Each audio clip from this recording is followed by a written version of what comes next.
Morning. I'd like to welcome all of you to this opening session of our Plymouth Annual and Special Town Meetings being held this morning, Saturday, April 6, 2024. We're assembled at 8 a.m. at Plymouth North High School, which is located on Obrey Street here in Plymouth. And at this time, we're going to continue with our opening ceremonies.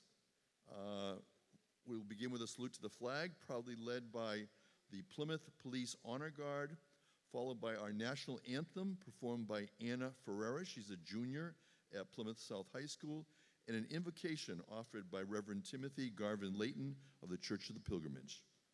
Please join us.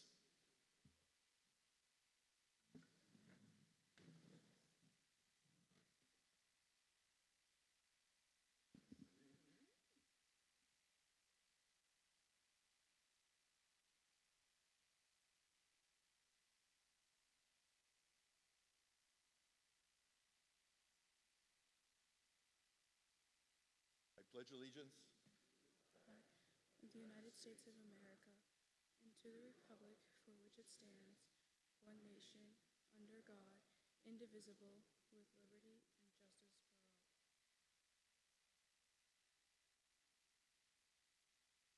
all. Oh, say, can you see by the dawn's early light what so proudly we hailed at the twilight's last gleaming, whose broad stripes and bright stars through the perilous fight o'er the ramparts we watched were so gallantly streaming, and the rocket's red glare, the bombs bursting in air, gave proof through the night that our flag was still there. Oh, say, does that star-spangled banner yet wave for the land of the free and the home of the brave?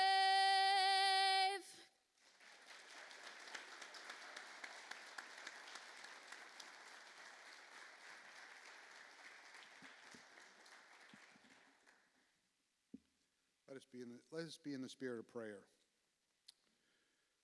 O great mystery, known by many names and beyond all names, your breath brings life, your essence is love, your desire is community, your will is justice. We ask your blessings on the people who are gathered here today as representatives of our entire community. They have been empowered by the residents of Plymouth to make decisions that will impact not just the coming year, but for years to come. Help them not to ask, how do we fix this, but what do we need to learn? How might we need to change? And to whom do we need to listen? Remind them, because we all forget from time to time, especially in the noisiness of what passes for political debate today, that they are not only representatives, but also community members, and that it is their responsibility and ours to serve the common good of all. Remind them that no matter where we live, everyone, housed and unhoused, longtime resident and newcomer to town, small business owner and nonprofit director, is our neighbor, our ally, in efforts to make Plymouth a better place for all to inhabit. And throughout the ages, the prophets have called upon persons with power to respect and protect the least of those among us, our children, the elderly, the poor, those who are hungry, those who have no homes, those who are ill in body, mind, and spirit, and the strangers and immigrants in our midst, those who live on the margins, and those who are alone, and those who are forgotten. Grant us the wisdom and the courage to know and to do what is right and good and true. May we speak out when it is time to speak out, and listen patiently and receptively when it is time to listen. May we always be guided by the spirit of community, by the spirit of justice, and by the spirit of love. This we pray in the name of all that we hold sacred and holy, all that we hold good and right and true. May it be so. Amen. At this time, Town Clerk Kelly McElraith will read the in memoriam record for the past year of town officials, town employees, followed by words of remembrance from Reverend Timothy Garvin-Layton. Good morning. Marsha Jean Anderson, Paul A. Asaf, Kevin Coakley, Manuel Costa Jr., Richard Detrani, Alice Furtado, Gordon Holmes, Audrey Lewis, William Maslowski, Albert McAuliffe, William McBride, Chad McGee, Dale Melanson, Jane Montanari, Kenneth Page, David Parker, Roy Robinson, Nancy Roderick, Alberto Rogers, Diane Soares, James Toney, Dominic Urbano, and town meeting member Francis Lydon, who passed away last November. Thank you.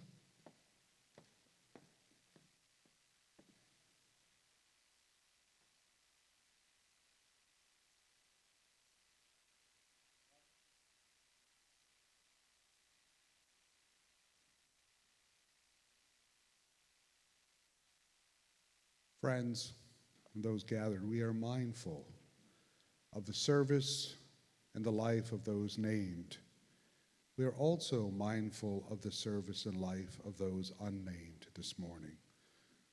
Persons that are friends and family to us gathered here and those in the virtual world with us. May their service to this community, their time and their life be honored this day and every day, and may their memories live in this community as they shared their talents and time with this community and with each of us. May we honor their lives by doing the good work that they did for us. Let it be so this day. Please be seated.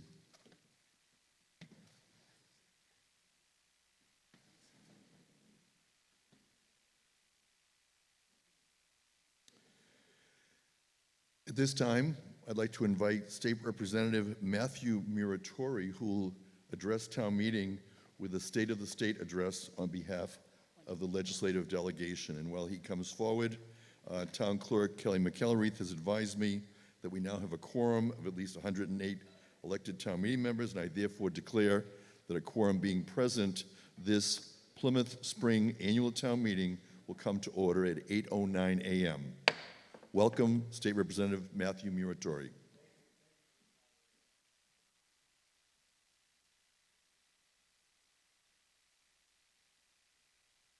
You might have to move the...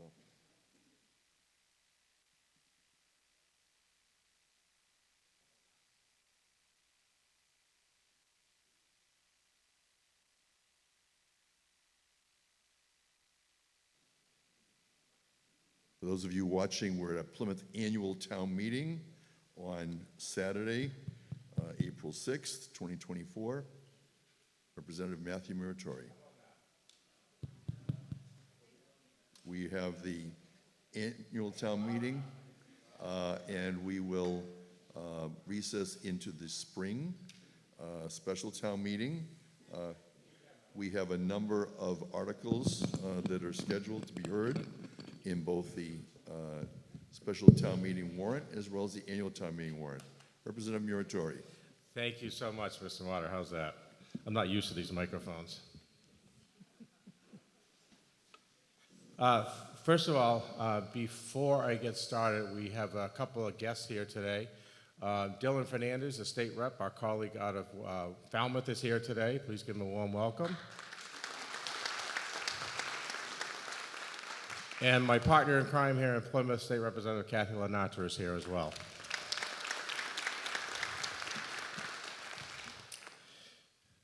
Good morning, town meeting members, select board members, town manager Brindisi, finance committee members, planning board, other elected officials, other boards, committee members, town staff, and residents of Plymouth.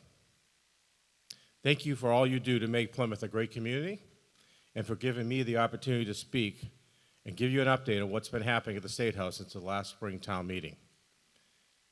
I'll be speaking on behalf of the Plymouth delegation, Senator Sue Moran, who could not be here today but sends her best for a great town meeting, and of course, my partner, Representative Kathy Lenatra.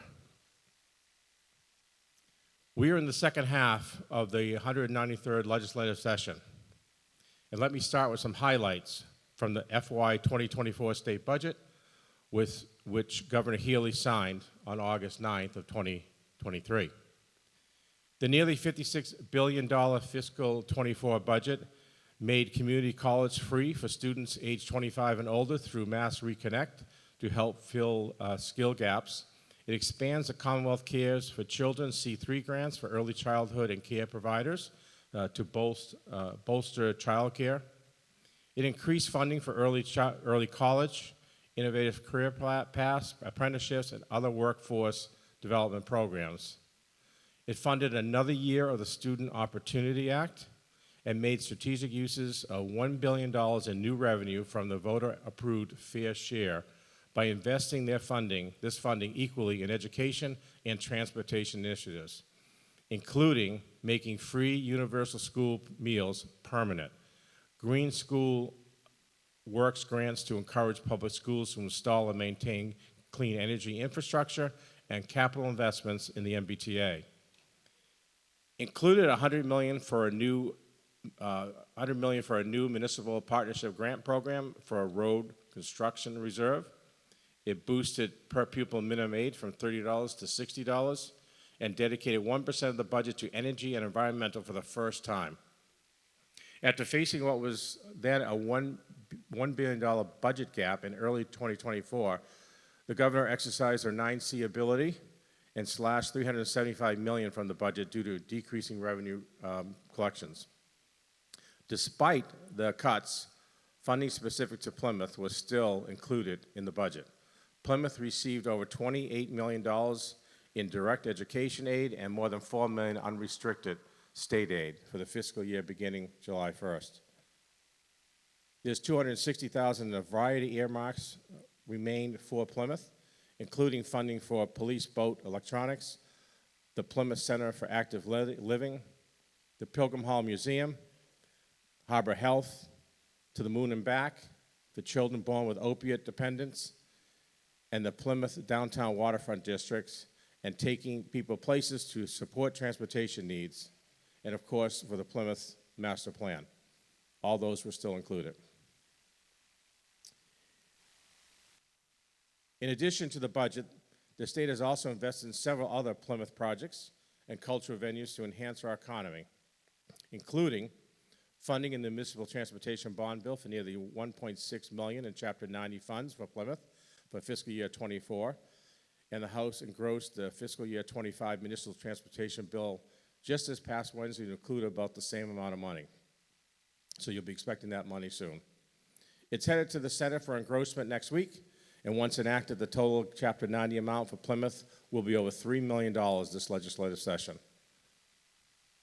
To date, Massachusetts Cultural Council also invested $450,000 in various Plymouth arts and cultural organizations to help boost our economy and tourism industry.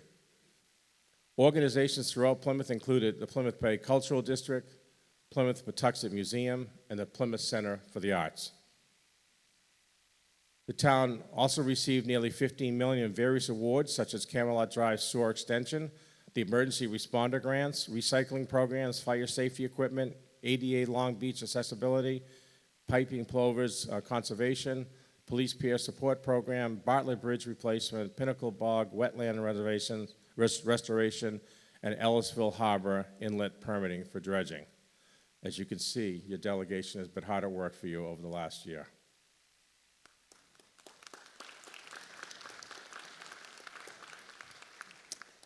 We are now in the midst of the second budget for this legislative session.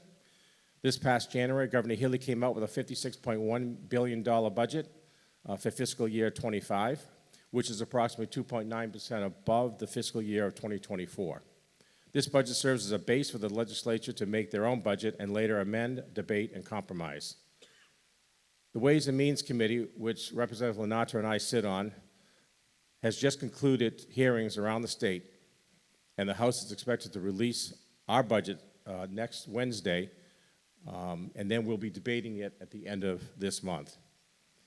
Once we debate the budget on the House side, the Senate will take it up the third week of May. This is, though, going to be the tightest budget because of the revenue shortfall projections are below benchmark by over $1 billion that we've seen in years. On two brighter notes, though, for the first time since June 2023, revenues went up 4.7% more than it was in March of 2023, and 3.3% above the administration's monthly benchmark, and that just happened in March. Secondarily, the state rainy day fund is the healthiest it's ever been in decades at over $8 billion. Legislation we're still working on and hope to take up before the formal session ends this June 31st include the Affordability Homes Act to help with the affordable housing crisis, which the House and the Senate hope to take up soon. It's designed to have a meaningful impact on the supply of housing in the state. Across the state, the supply of housing has failed to keep up with the demand. Between 2020 and 2023, the state estimates that its need is at least 200,000 new homes to accommodate growth and achieve the healthy vacancy rate. Currently, only 1.6 of housing units are available for sale or rent in the Commonwealth.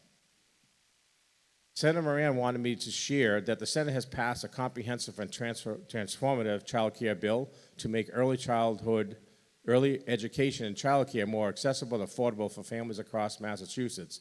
It's now going to be moving to the House, hopefully sometime very soon.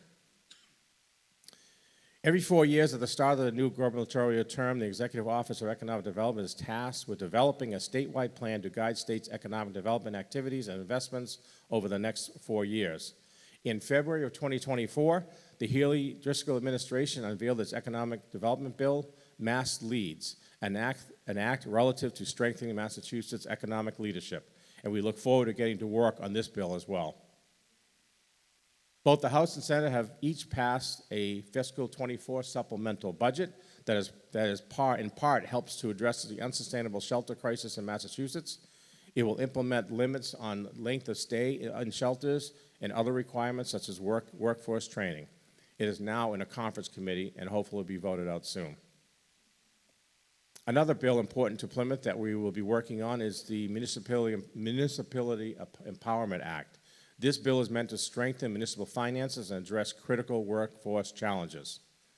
To empower communities to generate more local revenue, the bill includes several local options, such as increasing the maximum local option lodge on hotel, motel, and other rentals from 6% to 7% of the price of the room.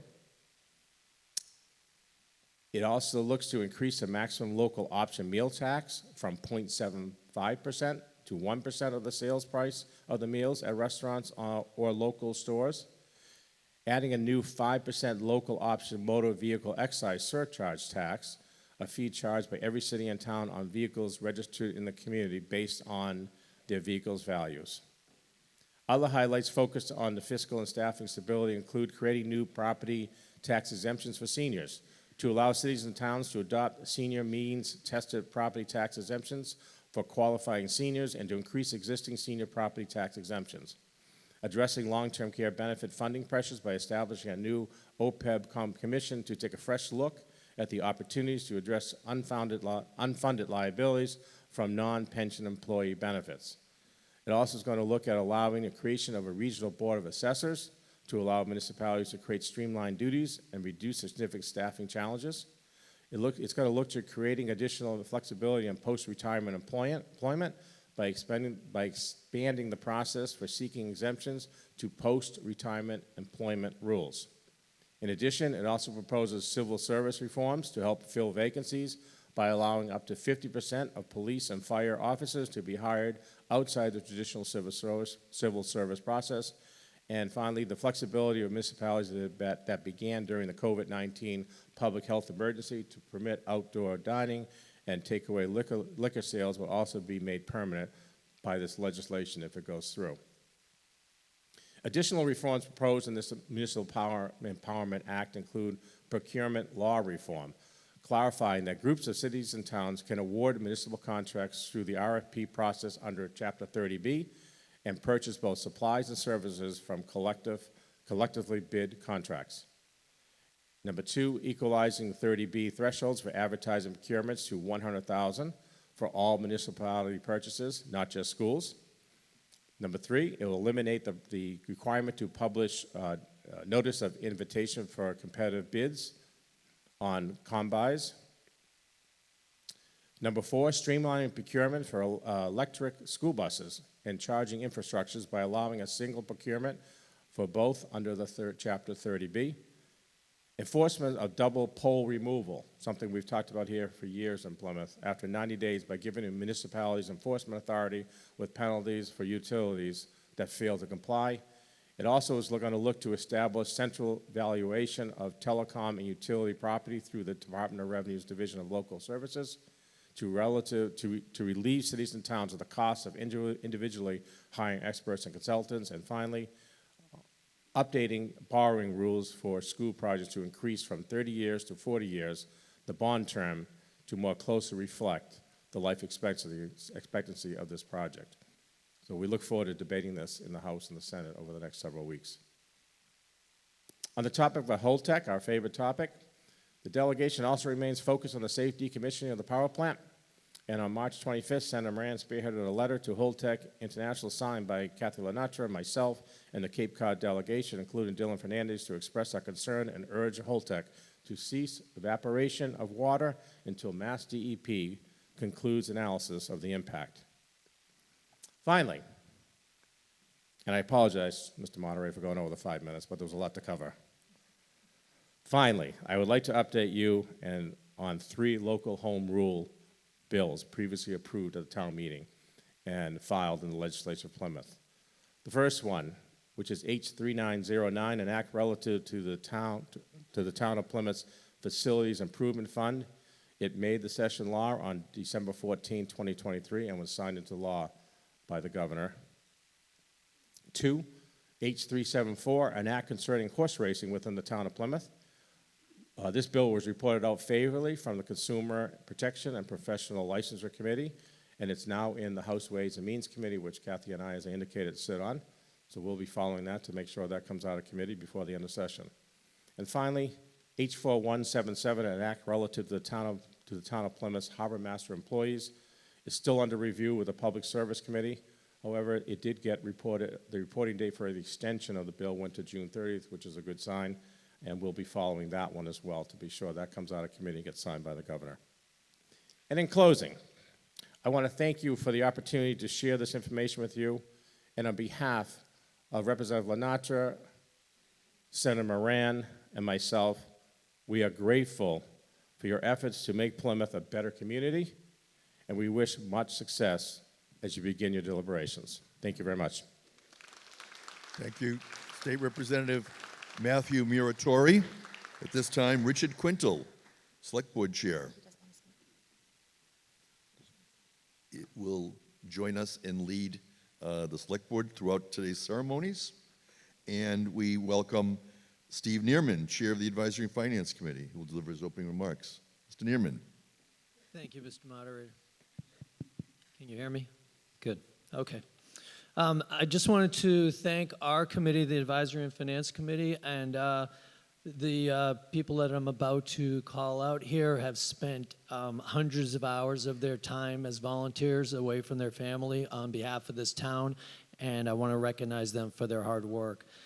In no particular order, and a number of them are sitting down here. Robert Zuccaroli, Jim Young, Gail Butler, Brian Dunn, Bruce Howard, Lorenzo Pizarro, Daniel Green, Christine Richards, Luis Cabana, Tim Lawler, Joseph Lally, Emily Tompkins, Jennifer Abraham, and Jeffrey Wright. My heartfelt debt of gratitude for all the work that you've done.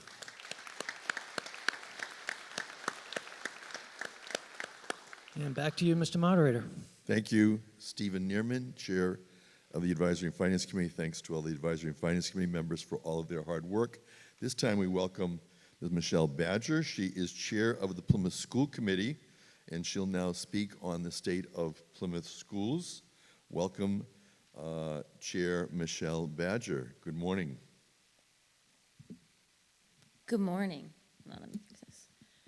Good morning, Mr. Moderator, Select Board, Advisory and Finance Committee, our legislators, town and school staff, fellow school committee members, and all those in attendance today. It's my pleasure to speak with you today, but before I give an update, we wanted to start off with a video. So I believe that's going to play right now.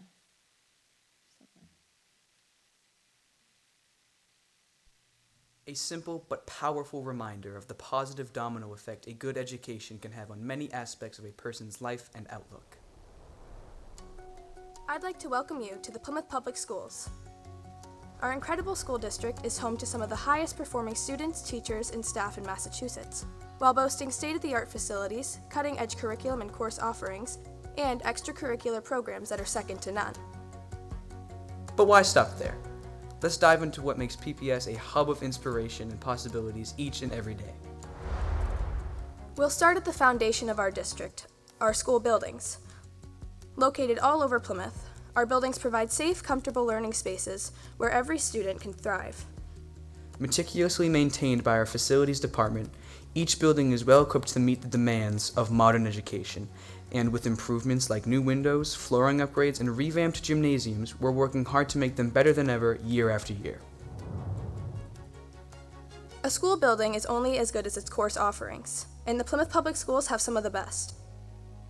Whether you're just starting your learning journey in full-day kindergarten, or you're fast-tracking your future in one of our 13 comprehensive career and technical education programs, students of all ages are given the proper platform to learn, grow, and succeed throughout their educational experience. From allied health to engineering, culinary to graphic design and visual communications, our students receive hands-on experience while earning certifications and national honors that create opportunities for their present and future education. Our biomedical program sparks students' curiosity for the world within, while our robust middle school foreign exchange offerings open doors to the world at large. And we have so many advanced placement program offerings that some of our students receive full-year college credit before they even graduate high school. And we're not just hitting the books, we're hitting our notes too, even the high ones, through our multi-level music education classes. A well-rounded education goes beyond the walls of the classroom, as our amazing student athletes and art enthusiasts can attest. Our athletics programs have racked up trophy after trophy, and our athletes have ranked in countless commendations and awards. Student artists have showcased their work throughout the state, while our performers are getting notice on the biggest of stages. Recognizing brilliance is our forte. DECA, Skills USA, National Merit Scholars, you name it, we're winning it. And the success of our Special Olympic athletes and unified sports programs has brought us state and national acclaim. The Plymouth Public Schools recognizes the importance of educational experiences outside the confines of the Plymouth community. It's why we're continuously creating learning opportunities for our students around the world. From the UK, France, and Italy, to China, Japan, even the Galapagos Islands, our students have explored foreign cities and cultures through countless service learning engagements, with many more on the horizon. Back home, our Plymouth community is like our extended family, and we've teamed up with numerous local organizations like Mass Autobahn, YMCA, and the Rotary Club, just to name a few. Whether it's the South Shore Community Action Council or the Yellow Tulip Project, giving back is incredibly important to our school district, and we give students the platform to do so as frequently as we can. We also need to shine the spotlight on the superheroes behind the scenes, our amazing teachers. We've been so lucky to experience many changes that have transformed our school community into the impressive district it is today. But it's our teachers who bring these changes to life, giving their absolute best every day to motivate and educate their students, making a profound impact on all of them. Our schools and teachers continue to be recognized for the exceptional work they do, both in and outside the classroom. Menomet Elementary School proudly earned the title of a National Blue Ribbon School. Both Cold Spring and West Elementary School received National Distinguished School Awards for the last 2 consecutive years. There you have it, a glimpse into the incredible district that is Plymouth Public Schools. And we're only just getting started. Because it's not just about learning, it's about growing, exploring, and achieving. Together, here's to a future filled with even more successes and possibilities, and a community that's always there for its students.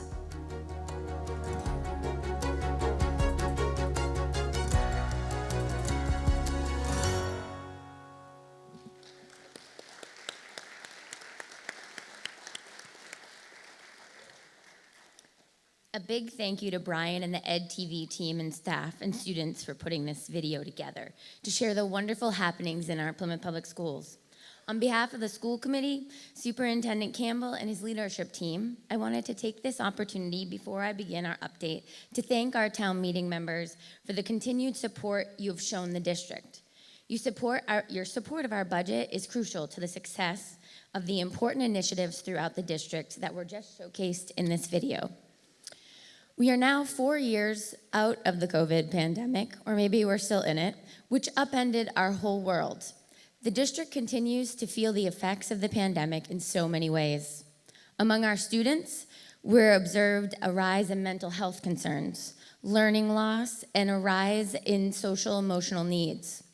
Simultaneously, our staff members are grappling with overwhelming demands, making teacher and staff recruitment and retention an ongoing challenge.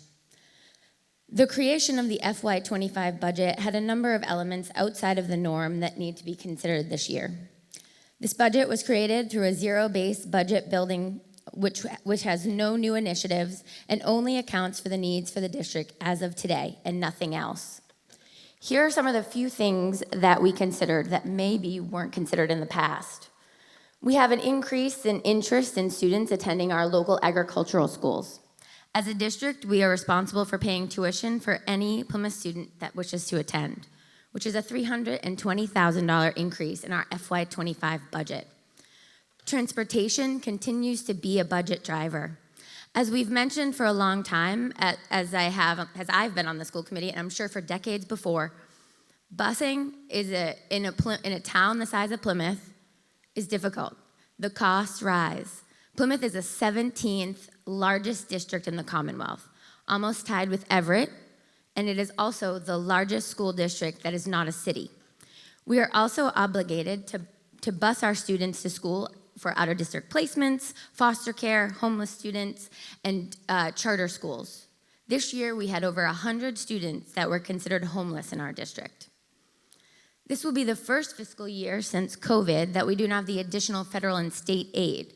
We've relied heavily on state and federal dollars through ESSER and the CARES Act to offset declining revenue in the town during and after the pandemic.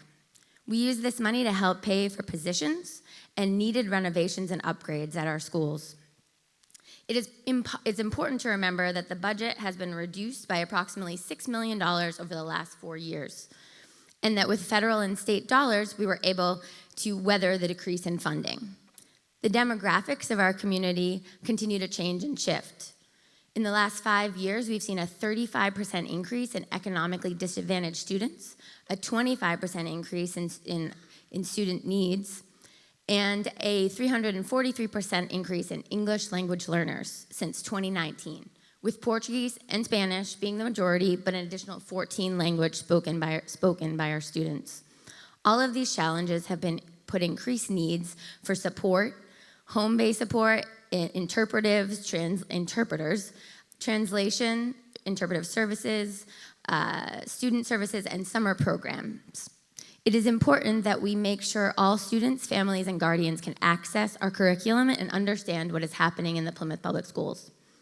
As you're aware, over the years, we've implemented several measures to offset these changes and minimize any substantial increase to our budget. And here's a few actions that we've taken. We've conducted an efficiency study and reduced 2 bus routes. Any further would have students traveling over an hour, given the roads and geography of Plymouth. We have purchased additional buses through grants and have taken over routes for MAP Academy, saving the district approximately $175,000 a year. We have also utilized ESSER funding, as previously mentioned, for projects and repairs that couldn't be supported through capital. We are under contract for a solar lease agreement that has saved us $6 million in utility expenses since 2016. We continue to work with Representative Moratori and our legislative group to move our ideas forward for a potential circuit breaker funding like for transportation that wouldn't just impact Plymouth, it would impact 32 other communities. We also continue to look at how we can begin controlling certain transportation routes, particularly our special education transportation, either through purchasing of vehicles or under collaborative purchasing with other districts. We're looking for ways to partner with other districts to coordinate out-of-district transportation. The school committee and the administrative team have worked hard to keep our budget down. We believe we have presented a well-thought-out budget proposal that is the result of coordination and collaboration across the district and the town. We have worked through some initial confusion and budget directives and strategies in order to ensure open and fair negotiations for all of our unions. We have agreed with the select board and town manager to put aside money in a reserved account to address the future contract settlements. We hope that it will cover the negotiation costs, but need to acknowledge today that there is possibility that we will come for a supplemental budget for the fall town meeting. We understand the financial challenges ahead, with FY25 presenting difficulties, and FY26 probably maybe a little bit worse with similar demands. To address this, the school committee aims to establish a budget subcommittee, enhancing our engagement in the budget creation process and monitoring process. Furthermore, we've reached out to Mr. Quintal and Mr. Canty to develop a timeline for a budget creation post-town meeting. This proactive approach, we hope, will foster and improve communication and collaboration with the school and the town leaders, as the budget subcommittee will convene more regularly to facilitate ongoing dialogue and coordination. Beyond our budget this year, we have accomplished a lot, as you saw in the video. We have made significant progress from the days of overcrowding during when I was in these schools, or in double sessions when Miss Jackson and Miss Savory were in school. Great things have always happened in Plymouth Public Schools, but it's only that we continue to get the resources we need that we're able to do this. Without investment in our schools, these successes will not continue, and our district will not continue to receive the many accolades you heard about. This year, we're in our final stage of our 3-year strategic plan and have assembled a team of 32 members from across the town, comprised of educators, administrators, school committee members, community leaders, and our goal is to develop a comprehensive and ambitious plan for our district, which will serve for our roadmap for the next 3 years.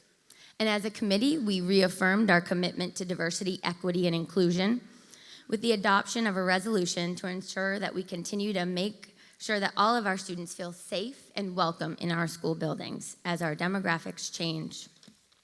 Our committee has been able to do more regarding advocacy now that we're not constantly thinking about COVID-19.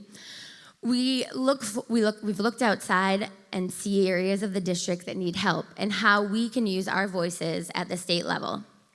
Outside of our work with Representative Moratori, on transportation issues, we are also looking to create and support resolutions for the MASC to push at the State House so that we can help to make sure that we are thinking about our environment in our school, safety, transportation costs, and so much more. We look to bring these forward later this month for our committee to continue to advocate for what schools need moving forward. These are just a few highlights and initiatives underway in our district as we strive to be resourceful and innovative. Thank you to all of you in the district staff, teachers, and administrators that do amazing things every day. As I said in our opening day speech to our teachers and our staff, each of you make Plymouth Public Schools a truly unique place. And that goes to all of you. You are the reason that we can make Plymouth a truly unique place. We understand and appreciate the important decisions you have before you today. As we advocate for the essential needs of our students and schools, we remain mindful of the economic climate and feel confident we have presented a plan which is responsive to students' needs and to the community's ability to provide for these. We greatly appreciate the continued support of all our town committees, boards, citizens, and respectfully ask for your support today. I wish you all a great day as you conduct the very important work for our community.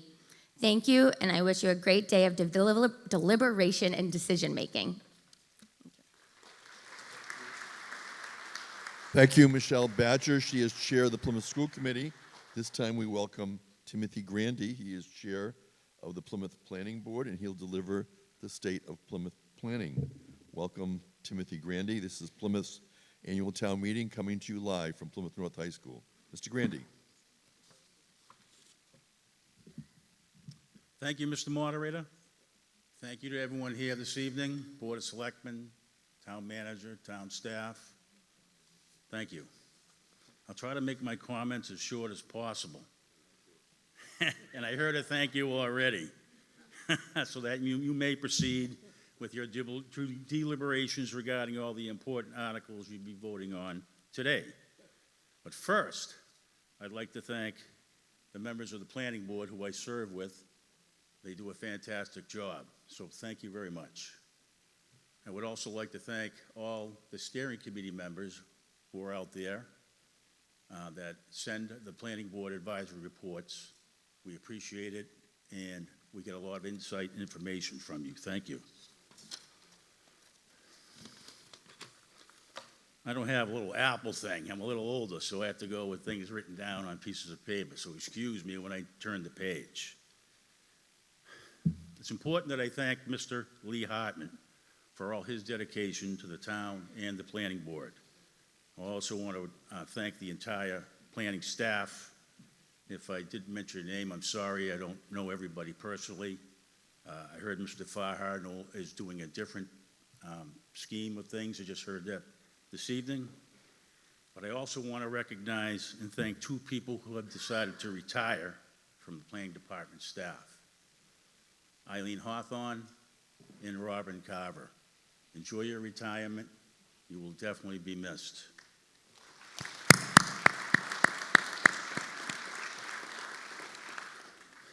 Now on to a quick update.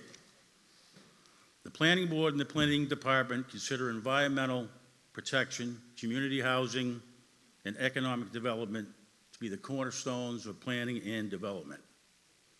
The Planning Board and the Planning Department's mission is to enhance living, working, and natural communities by balancing private property rights with the protection of our historic and natural resources.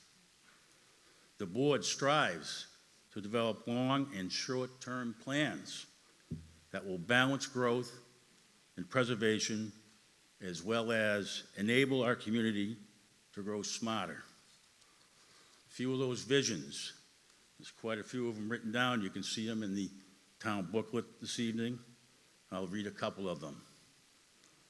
We need to ensure the town of Plymouth will continue to be a beautiful, maturing community with vibrant and pleasant village centers, and preserve and enhance historic heritage with long stretches of coastline, integrated areas of commerce and compact, minimal impact housing, and vast connected areas of open space, and set aside preservation for outdoor activities and appreciation of the nature. We need to maintain Plymouth's outstanding visual character, defined by clean ponds, rivers, wetlands, coastline, and forest. We also need to encourage economic prosperity throughout abundant opportunities for desirable business investment in the community. Employment, shopping, tourism, arts and culture, housing choices, just to name a few. We need to support a range of energy efficiency initiatives for residents, businesses, and government uses.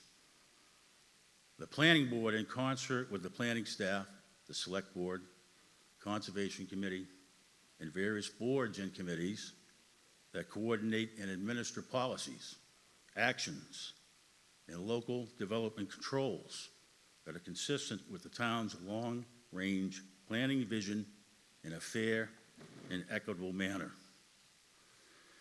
The Planning Board reviewed several plans in the year 2023. The results of the Planning Board's actions, not including the Pine Hills development or AD Makepeace, include the following. Residentially, 2 new subdivisions were created with 90 residential lots. As far as transfer of development rights are concerned, 1 TDR was created and 16 TDRs certificates were granted. Approval not required Form A lots. 23 plans were created, reviewed with 47 new lots. Town meeting action. The Planning Board was fortunate to receive $430,000 from town meeting to update the Plymouth's master plan. With the assistance of Senator Moran, the town also received $37,500 earmarked grant from the Commonwealth. The board is continually working on that now. Our vice chairman is on that committee, and he's doing a fantastic job. I'm going to skip through about 6, 7 more pages in the interest of time. Is that okay? Or do you want the long version? Oh, you want the short version? All right. Okay. Just a quick update on the Pine Hills. As soon as I find it here. Here we go. The new home sales at the Pine Hills in 2023 were 23% ahead of the prior year for a total of 88 new home sales, resulting in an estimated $86.8 million in new assessed property value for the town of Plymouth. Go quickly to Red Brook. The new South Plymouth Village is being developed, the AD Makepeace Company. As of December 2023, nearly 900 residents have purchased or leased a home at Red Brook. So they are under construction. And as part of Red Brook's commitment to the town, the company has completed significant traffic improvements and other community enhancements at various locations. Plymouth South Elementary School, baseball field, Long Pond Road and Clark Road intersection improvements, Bourne Road and Halfway Pond realignment, Long Pond Road and Ship Pond intersection improvements, Wareham Road reconstruction. To date, 8,000 lineal feet of new asphalt on a previously gravel road. When completed, Red Brook will have conserved over 2,200 acres of land in permanent conservation restriction. Okay. Red Brook also donated land to the town of Plymouth for the new fire station on Bourne Road. On another note, the housing production plan was approved by the state. The master plan and open space updates are currently underway. In closing, again, I just want to quickly thank all the town meeting members, everyone here this evening. God bless you, God bless the town of Plymouth, and please have a fantastic meeting. Thank you, Timothy Grandy. He is chair of the Plymouth Planning Board. At this time, once again, Nicole Manfredi will serve as assistant town moderator, and she'll now deliver her opening remarks and explain the electronic and v-voter voting protocol. Nicole Manfredi. Good morning. I'm multitasking, I apologize. Today, we welcome both in-person and remote town meeting participation. The remote participation option was offered to voting members who are not able to participate today in person. Close to 40 town meeting members requested to participate via the Zoom webinar feature. Those members will be voting using the vVoter platform. In-person members will also use the vVoter platform and will use the handheld electronic voting devices. For those in-person members, if at any time you need assistance with your device, please raise your hand and stand to be recognized. Please remember to refrain from voting too early or too soon. Wait till the light turns green. Any votes cast too early or too late will not be recognized. If during the roll call you notice that your vote was miscast or omitted, please stand immediately to be noticed. Votes cannot be modified once we have moved on to the next article. Remote participants should message me using the Zoom chat, which we've been doing all morning. With any voting concerns, please do not use the hand raise feature. You will not be recognized. If a remote participant notices that your vote did not register, you must notify me immediately in the chat. Due to fidelity concerns, votes will not be adjusted after the moderator has moved on to the next article. And as an aside, my friends that are watching and voting remotely, if you struggled getting into vVoter, the platform was reset, and we've checked all the credentials, so please retry. You should be good to go. Thank you, Nicole Manfredi. She is the Assistant Town Moderator. We also welcome Kathleen McKay. She'll serve as Town Council throughout today's sessions of Town Meeting. Welcome, Town Council Kathleen McKay. We'd also like to recognize the staff of the Local Scene. The Local Scene, formerly PAC TV, is providing video and audio support for today's hybrid town meeting. There's a lot of people involved in bringing this hybrid town meeting to you, including Mark Feit, Samuel Franklin, and Michael Sheens. They are from OTI Technologies, and they're over here to my left. They're providing technical support for the electronic voting and for the vVoter platform. We also welcome Edward Fine. He is the police officer on duty for this session of town meeting.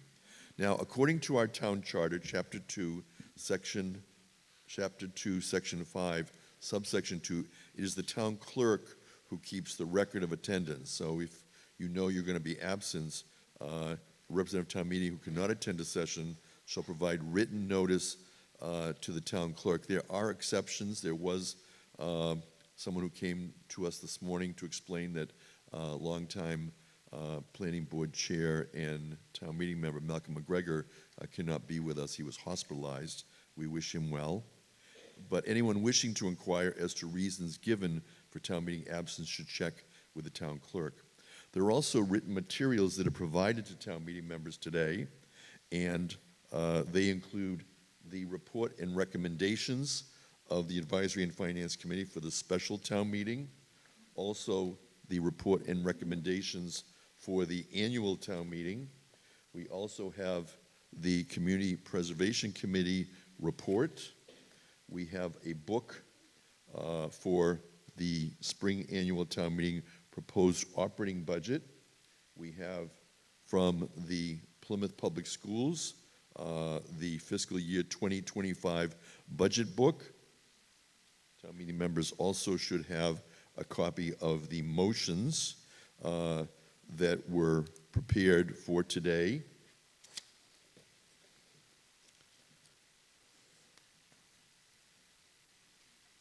Also, pursuant to Chapter 2, Section 10, Subsection 2 of our charter, representative town meeting members shall notify the town clerk in writing prior to town meeting as to any articles giving rise to financial conflict of interest. And town meeting members are also reminded that the handset keypad, Nicole referred to that, it does include an option to abstain if needed. Any Plymouth resident and taxpayer may speak on any matter. I do have requests from residents to speak. Non-residents may participate with the consent of town meeting. We do have a non-resident who is part of a petition of presentation. Town meeting members are reminded we have a live cable audience today, and we request that if you wish to speak, please raise your hand. Once you've been recognized, come to one of the microphones, identify yourself by name and precinct, If you're participating remotely, please use the V-Voter to notify me if you wish to speak. As town meeting members, you're encouraged to identify yourself by name and precinct or title each time you speak, since people on the cable audience tune in from time to time. The members of Select Board, again, are seated in the front center row. The Advisory and Finance Committee members are seated in the front row to my right. And if you wish to present on an article, you're invited to come down upon the reading of the article, sit in the front rows to my left. If you're remote and you request to speak, you may be moved from the queue to be a panelist. And in addition, if you anticipate that you're going to be answering questions on articles, we request that you move close to a microphone at the start of the article. And if you're remote, you could be designated as a panelist. If you're called as a speaker on deck, please move to the microphone once your name has been announced. Some town meeting members have contacted me in advance, and they've been added to a speakers list. If you're called on deck, please move to the microphone. Once again, we'll be using electronic voting, and town meeting members will have 20 seconds in which to vote. Nicole Manfredi and I will be available throughout the town meeting. If you have any special needs or concern for which you do not wish to interrupt the meeting with a point of order, then you can speak to the assistant moderator and she can communicate to me. We do ask that cell phone sounds be turned off, and please consider keeping texting to a minimum to avoid distraction to others. And if you're remote, please turn off your TV and other audible devices when you're speaking remotely. All the town meeting debate will be directed through the moderator. All main motions, amendments to main motions are to be in writing, and all procedural motions, whenever practicable, are to be submitted in writing in advance. There are reasons for that. We had 2 town meetings ago, maybe 3 town meetings ago, a motion that was submitted just prior to the article. I did accept it, but later we determined that there were problems with it because it hadn't been submitted in advance, and at a following town meeting we had to do a housekeeping matter to fix that issue that arose. So it's very important to get them in advance. Yesterday I received a motion to amend one of the bylaws that is before town meeting. And one of the reasons we've said that we're not going to be amending bylaws on town meeting floor is because town council needs time to research. As it happened yesterday with that amendment on the bylaw, when we finally looked at it, we had to look at other town bylaws, the charter regulations, to see if it would be consistent, and we determined that it was duplicative of another regulation, so we ruled it out of order. But again, the point is, get your motions in advance. We want to help you so that they can come before town meeting, but we need to prepare in advance before town meeting whenever possible. If you do wish to accomplish something procedurally during the course of the meeting, don't hesitate to get up and inquire. We'll attempt to help you frame an appropriate motion or question that's consistent with either past practice or our parliamentary handbook, which is town meeting time. And on page 25 of town meeting time, it does say that even if all the rest of town meeting knows the answer, it does no harm to review and restate a principle from time to time. We do have some new town meeting members, and we have members of the public that have not been with us previously who want to know how to participate. If an amendment presented from the floor contains a legal question or has legal ramifications, I may confer with town council, so such motion may be delayed until it's written and possibly researched. Residents who wish to make motions may do so through a town meeting member. Now, prior to this town meeting, I have accepted several motions to amend and also to divide. Debate is encouraged. If I'm notified in advance you wish to speak an article, your name will be added to a list of scheduled speakers. I'm going to attempt to give everyone a chance to speak once before calling on people a second time. There are some formal petitioner presentations. They may be up to 15 minutes. There would not be a limit imposed on the initial municipal board or committee formal presentations. Other speakers will be limited to 3 minutes, and this time allotment includes question and answer exchanges. And town meeting members, you're reminded that while I limit the scope of the debate, you limit the length of the debate. And so if a town meeting member wishes to close debate, a member may move the previous question. It's not debatable, and it requires a 2/3 vote. A town meeting member has asked that when we ask people to rise, if they wish to speak, it would be not only we would be asking town meeting members to rise, but also anyone from the public that may wish to speak should also rise at that time, so that town meeting members can determine whether they want to vote to close debate or keep it going. As assistant moderator and moderator, Ms. Manfredi and I will be presiding throughout the town meeting, and we don't intend to become directly involved in the substantive discussion. We'll be procedural facilitators. We'll attempt to be consistent and follow common sense. A motion to change the orders requires a 2/3 vote. I do have a motion to change the order of the articles. A town meeting member who votes on the prevailing side of a motion may later move to reconsider the motion. I was asked a number of times when certain articles will come up, and my answer is that we can't be sure because all of you can decide whether to change the order, and you can decide whether to move to reconsider.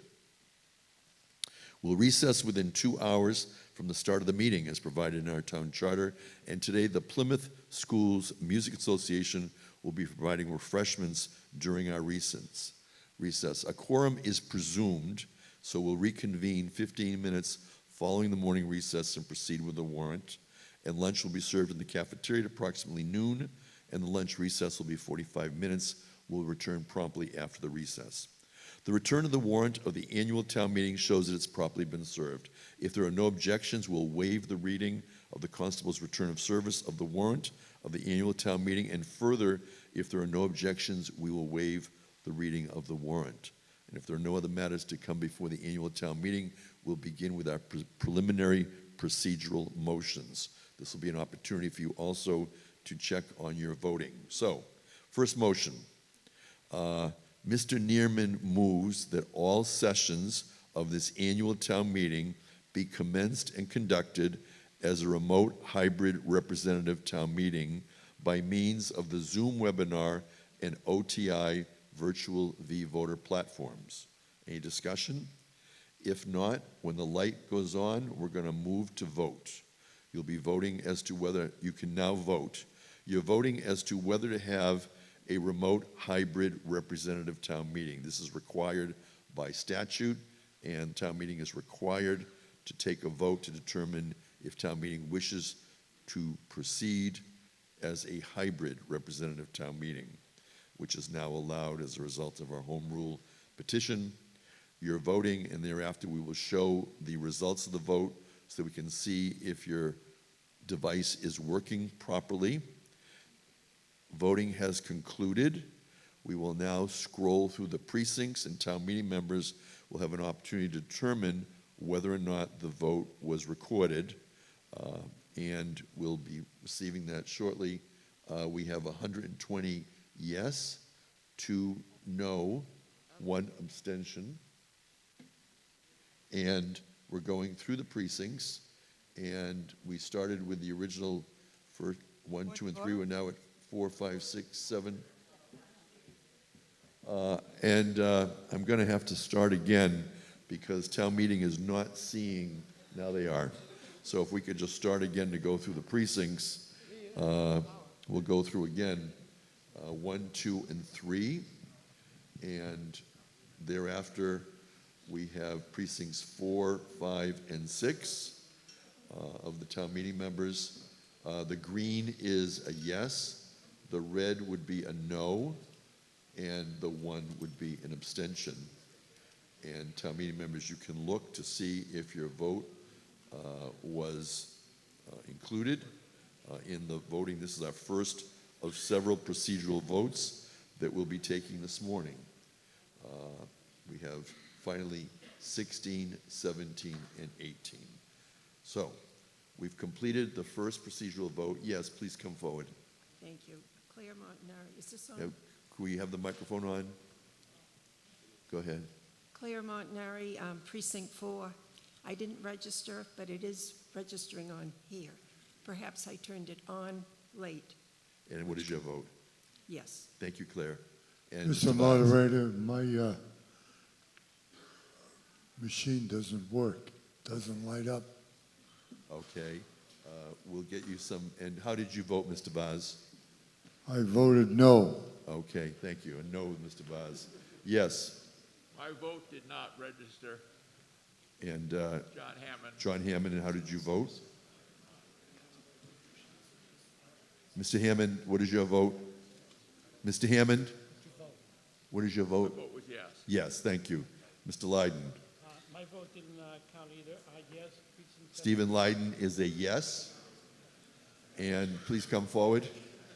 Next town meeting member, come to the microphone. Yes, Mr. Yeah, my vote did not register. I voted yes. Arthur Desloge, thank you. And we have another one. Please come forward. Connie Mello Horace, Precinct 3, I voted yes. Connie Mello Horace, Precinct 3. She voted yes. Could we have the other two town meeting members to my right please come forward to the microphone and state your name and how you voted? Okay, let's try the next one. That one doesn't. Thank you. Karen Petracca, I voted yes. It said Yeah. received, but it didn't show up there. Okay, thank you very much. And at this time, we're going to continue with the procedural motions. Again, I'm just going to ask Nicole Manfredi to make any comment that she may wish to make regarding the issues that just arose. Nicole, is it likely that it was a result of starting early or starting late? Go ahead. There's actually a couple of things happening with remote folks versus in person. Just be sure your remote is on and be sure you're waiting for the light. If you're at all too quick or too slow, I didn't mean slow, but delayed. Sorry, it won't register. So just be mindful of that. And we do these practice votes. This really isn't, it's just parliamentary, but we do these practice votes to be sure. So let me know the next one and we'll figure it out. Thank you. And so we're now going to work with the next procedural vote. And it is that Mr. Neerman moves that an adjourned session of the annual town meeting be held on Monday, April 8, 2024 at 6 p.m. if it's needed. And before we vote, Nicole Manfredi has one more instruction. Sorry. For remote attendees, do not watch town meeting on your television. You need to watch it on Zoom because there's quite a delay, and if you're watching on TV, you will miss the voting window. So make sure you're watching on Zoom. Thank you, Nicole Manfredi. And at this time, when the light goes on, we'll vote on the adjourned session. You can vote now. Town meeting members are voting on whether to have an adjourned session, if needed, of the annual town meeting, and it will be held on Monday, April 8th, 2024 at 6 p.m. Town meeting members have 20 seconds to vote as to whether or not to have an adjourned session of town meeting. We have people voting. The numbers are going up, 139 voting out of the 162 town meeting members. And when the light concludes, that'll be the end of the voting. Town meeting is voting, and they have completed the voting. We will now see the total on the voting. 130 in favor, 10 in opposition, 0. Once again, we need on the board. Thank you. Precincts 1, 2, and 3. Precincts 4, 5, and 6 are being shown. Again, 130 vote yes, 10 vote no. Precincts 7, 8, and 9. We're scrolling through the precincts to determine who voted. The greens are yes, the reds are no. We don't have any abstentions. And once again, as we work through this, we'll determine whether or not any town meeting members did not have their vote recorded. If it did not record, please come forward to a microphone that concludes the precincts. So again, the vote 130 yes, 10 no. And unless I hear from anyone, we're going to move on to the next motion. The next motion is as follows. He's the next motion. Nathan Siegel moves to change the order of the articles for Article 21 to follow Article 13. It's a 2/3 vote. Mr. Siegel. Thank you, Mr. Moderator. Nate Siegel, Precinct 14. So Article 21 is a zoning bylaw related to ground-mounted solar, and as many will recall, we saw a very similar article in the fall, and it happened to come at the very end of our session, and as diligent as I know we all are, I think there was maybe a little bit of a rush to get through it. So on this newly revised article, I would propose that we move it up further in the warrant so it gets considered sooner as a courtesy just to the petitioners as well as to the residents who will be affected by the result. So I would propose that we put it in proximity to Article 14, which is also a zoning bylaw, so they would be considered in the same window of time. Thank you. Thank you. Any further discussion on a motion to change the order? It is debatable. It is a 2/3 vote. If there's no further discussion, you can vote on the motion once the light is on. The light is on, please vote. You're voting as to whether to change the order of the articles in town meeting and to have Article 21 follow Article 13. It is a motion to change the order. It does require a 2/3 vote. Town meeting members are now voting. They're voting in person and also with the V-Voter platform remotely. It is a procedural motion to change the order. Town meeting members are voting. They have 20 seconds. The voting has ended. We will now see the totals on the vote. 118 say yes, 22 say no, 4 abstentions. The motion carries by more than 2/3, and we will hear that article after Article 13 and prior to Article 14. We are now scrolling through the precincts that town meeting members can confirm whether or not they have been properly recorded. You'll see a yellow abstention, red no, green yes. As we continue to go through the procedural motions coming before town meeting members are voting in person and remotely, and OTI Technologies is able to combine it all for a final vote. We have the vote. We'll now move to the last procedural motion, which is that Mr. Neerman moves that the Plymouth Annual Spring Town Meeting be recessed until the Plymouth Special Town Meeting is adjourned or dissolved. Any discussion? If not, we're going to go to one more vote. You can consider this a final practice vote, but it is a vote that will be recorded when the light goes on. So when the light goes on, you can begin voting on whether or not to recess. You can vote now. We're voting as to recessing the annual and moving to the special. If the vote is successful, we will recess the annual town meeting and we will begin the special spring town meeting.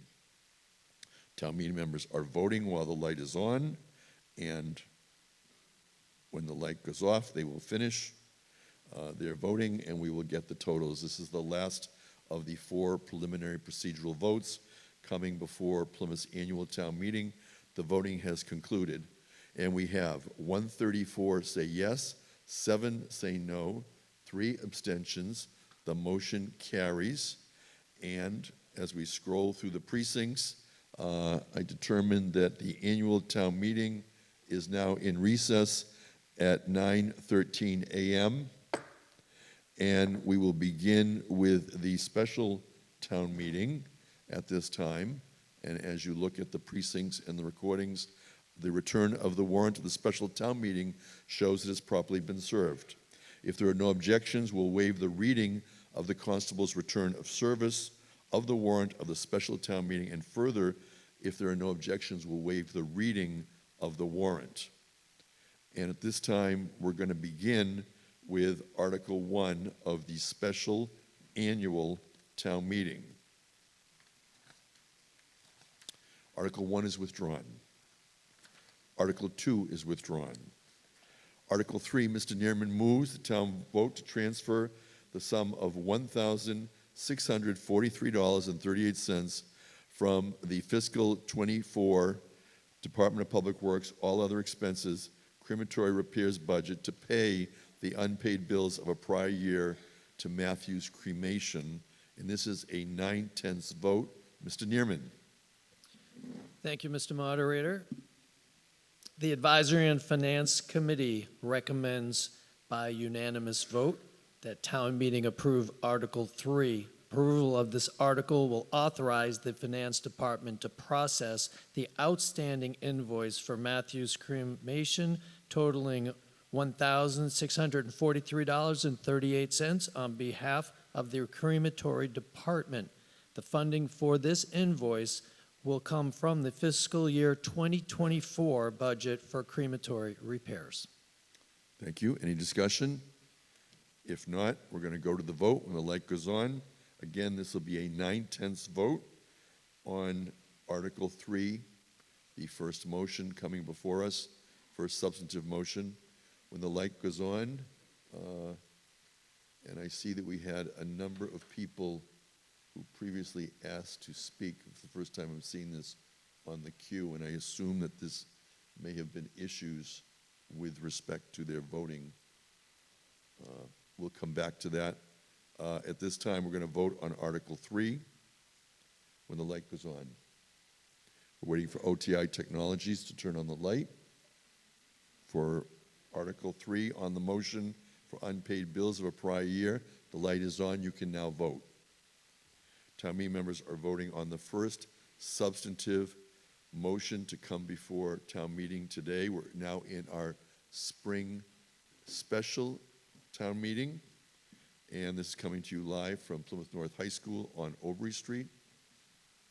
And in the future, I now see that I can see the queue for the future, and we'll come to the people in the queue if there are questions now that we're on our substantive motions.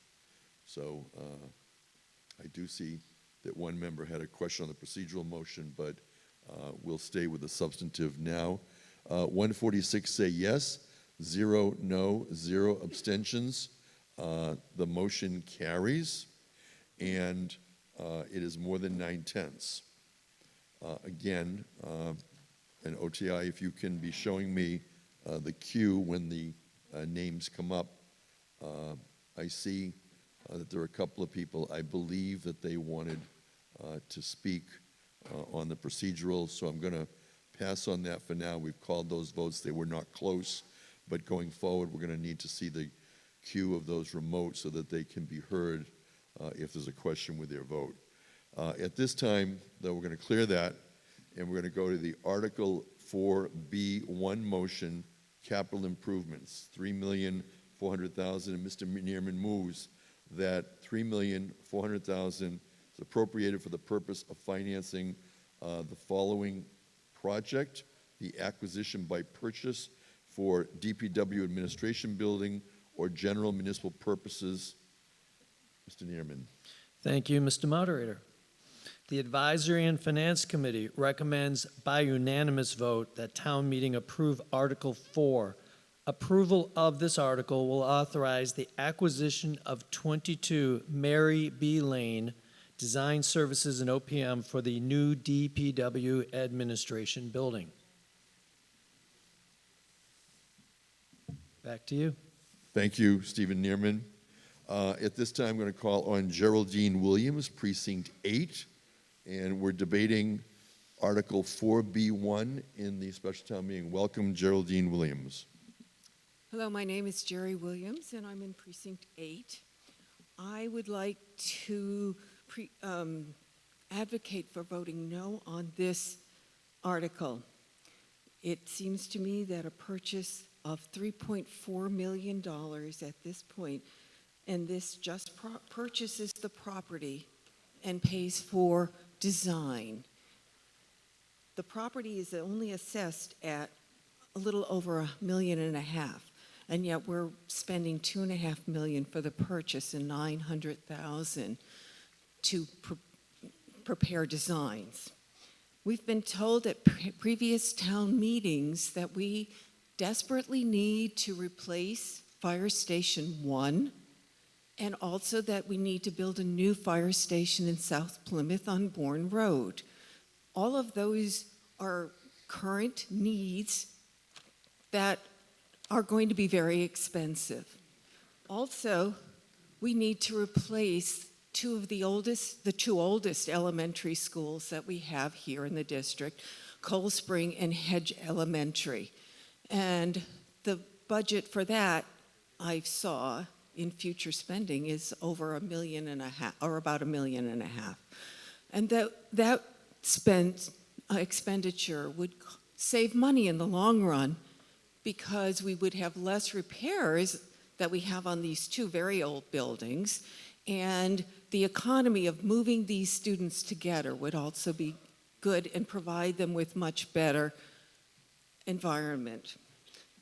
The other concern that I have is that DPW needs more personnel. We've been told that they can't fix more roads, that we have 54 miles of road that need fixing, and only 40 of them were fixed only 4 were repaved and fixed last year.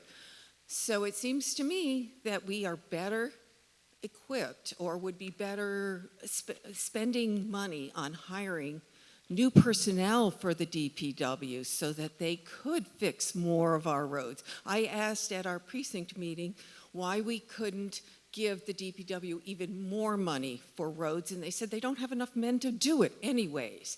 So I object to spending $3.4 million, which then would require another $8 to $10 million. So we're looking at close to $14 million for a new administration building in the next couple years, and we aren't getting any roads fixed for 30 that. seconds. And we need the money to borrow for other things. Thank you. Thank you, Geraldine Williams. Further debate on Article 4B1. We're going to have a presentation now, I'm being told. So, Mr. Coyle, William Coyle is the DPW director, and he's going to now come forward and make his presentation. I believe we have a video. And Mr. Coyle, welcome. Thank you, Mr. Moderator. Good morning, town meeting members. Bill Coyle, DPW Director. I'd like to speak to you briefly about the need for the DPW administration building, and then we have a video that we'd like to show you as well. First, I'd like to respond to the comment relative to the number of streets. I can appreciate that in the past, maybe not enough miles of roadways were paved, but myself and James Downey, the Assistant DPW Director, are looking at least 10 to 15 miles this year between paving and chip sealing roadways. So assuming the article that is presented to you later today passes, that in addition to Chapter 90 funding, we feel as though we can make a significant investment in our roadway infrastructure. I would like to speak to you about the history of the DPW admin building. Back in 2022, a feasibility study was completed by Weston and Sampson for a newly reconstructed DPW facility, which included reconstructing and adding on to the admin building. It included expanding the fleet maintenance garage, included a new fueling depot, new salt shed, and also included a very large storage facility for all of our equipment to be housed indoors. The estimated cost of that project was $80 to $100 million, recognizing that that is a very significant number, and also recognizing the other needs that the town meeting member had mentioned that the town has. It's very unlikely that the town would move forward with spending those funds for $80 to $100 million. Last summer, the owners of 22 Mary B. Lane approached town administration because their property is located immediately adjacent to our property. And you'll see when we present the video to you that it is very close proximity. It's an abutting property. We'd be able to walk back and forth from this building. The building is 12 years old. It's 12,000 square feet with a 4,000 square foot mezzanine and an acre of property. And ironically, in the original study, the proposed needs assessment for the admin building was 12,000 square feet. So it was, again, ironic that this building is also 12,000 square feet. The building would provide housing for all of our administration staff. Currently, we are spread out over 5 different locations. So it makes it very difficult for us to function efficiently. If I need to meet with the engineering staff, I have to drive to engineering, go to their office and back. Typically, that will take 20 minutes to get there, go to their office, and then another 20 to come back. I lose 40 minutes of my day. It's also much more efficient if we have everybody in one area when we meet. We'll have meeting space. When the public wants to meet with us, they won't have to go from building to building to get information. They'll have one-stop shopping. I think as mentioned, this article was $3.4 million, and that consists of $2,350,000 to purchase the building, estimated at $650,000 for engineering, and $250,000 for the owner's project manager, which would oversee the design and construction for the town. That also leaves about $150,000 contingency costs as well. Additionally, I wanted to point out, as part of that 80 to 100 million, phase one of that project included the DPW administration building, and that was estimated at $20 million. So with the 3.4 million and the potential of 8 to 10 million for the renovation of the interior of the structure, estimated at 8 to 10 million, that puts us at $11.5 to $13.5 million, far less than the $20 million that was estimated. And I think that would be a significant benefit. The departments or the divisions that would be merged into this administration building would be highway, parks and forestry, water, sewer, facilities, solid waste, engineering, and hopefully I didn't miss any. I think that is everybody. So again, that puts us all under one roof. And right now we're spread out over 5 different locations. I'd be happy to answer any questions. I appreciate you giving me the opportunity to speak to you on this important article. And if PAC TV is able to show the video. We'll show the video. Thank you, sir. The town of Plymouth is considering an expansion of the DPW compound on Camelot Drive through the acquisition of a commercially developed parcel located at 22 Mary B. Lane, which is adjacent to the existing DPW facility. Article 4 of a special town meeting will decide whether to approve the requested $3.4 million, which provides funding for both the acquisition and design of the property. Constructed in 2012, the 16,000 square foot building would need to be converted into office and meeting spaces prior to occupancy.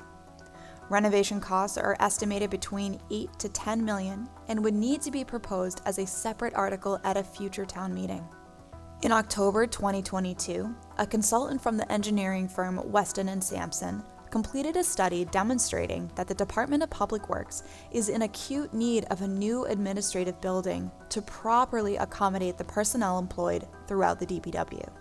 New construction, complete with administrative building, a new fuel depot, site development, escalation, and associated soft costs were estimated at more than $100 million. A 3-phased construction concept estimated that the administrative building alone would cost $20 million of the total DPW renovation project. The proposal was dismissed as financially untenable, and the process of finding an alternative solution began. The Department of Public Works is the town's dutiful and reliable connection between residents and businesses through the maintenance and repair of roads and town-owned infrastructure. Comprised of 10 separate divisions, the DPW performs myriad professional services which affect the community daily.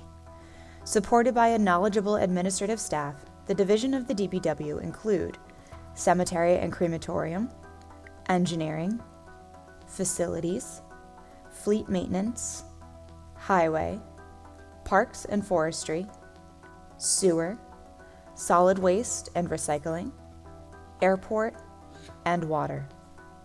The duties and responsibilities of the DPW vary widely from day to day and may include repair and maintenance of more than 400 miles of road throughout the town, maintenance or clearing of drainage structures comprising of 105 culverts and more than 5,200 catch basins, street sweeping 240 miles of public roads, maintenance of 62 miles of gravity sewers, 8 publicly owned sewer pump stations, and servicing 3,697 sewerage customers. The plant treats an average of 1.5 million gallons per day and processes and disposes of approximately 18 million gallons of septage and sludge annually. Fleet Division is responsible for maintaining and repairing the 143 vehicles used by the DPW, and 57 used by the police department. The division currently has 5 mechanics: town tree removal, maintenance or care, roadside mowing, sign repair and installation, traffic light and street lamp repair, service and maintenance, leaves and other debris cleanup, maintenance, repair, and habitability of 32 municipal properties and associated grounds, maintenance, repair, and functionality of 26 sports fields, 25 tennis, basketball, and pickleball courts, 32 parks, 20 memorial benches, 22 cemeteries, and 5 public beaches. Maintenance of 250 miles of water mains, 10 water storage tanks, 15,000 service connections, and 13 well locations for delivery of over 4 million gallons of water per day. The DPW is frequently on call 24 hours a day to combat weather-related emergencies and unscheduled fleet or other maintenance discrepancies. DPW staff are the prime respondents to snow and ice removal operations, storm force wind cleanup, flooding, main water breaks due to freezing temps, road hazard removal, oil spill recovery, vehicle accidents, emergency road repairs, emergency response management, and the support of other departmental components. Public works agencies are considered first responders under Homeland Security Presidential Directive HSPD 8. And in a town the size of Plymouth, the role of the DPW is critical to the continued safety and vitality of the community. The existing DPW administration offices and facilities at 159 and 169 Camelot Drive were constructed in 1988 and 1990 respectively, and the growth of the department has outpaced the serviceability of the current structures. DPW employees are spread out over 5 locations, and in some instances, administrative staff are in a different building than the division head due to lack of office space. A consolidation would strengthen the ability of the DPW to effectively respond to service requests and emergencies. The neighboring parcel includes 1.05 acres of land, 194 feet of frontage along Mary B. Lane, 15 paved parking spaces, a 12,000 square foot building with an additional 4,000 square foot mezzanine located in the showroom. Renovations will provide ADA compliant accommodations for approximately 40 personnel and 2 separate meeting spaces. The contiguous location of the property provides an advantageous opportunity to provide the necessary accommodations both expeditiously and at a reasonable cost. The proposal to purchase the property for renovation as office and support space for the DPW's administrative and engineering staff is fiscally sound and consistent with the 3 decades of growth since the completion of the existing DPW compound. The proposed 22 Mary B. Lane acquisition and renovation cost represents 33 to 40% overall savings when compared to a newly constructed building. As the parcel is adjacent to the existing DPW compound, acquisition of 22 Mary B. Lane would positively impact the developmental needs of the DPW for future expansion. The potential Mary B. Lane acquisition is a considerably more feasible and cost-effective option for the Department of Public Works and the town of Plymouth.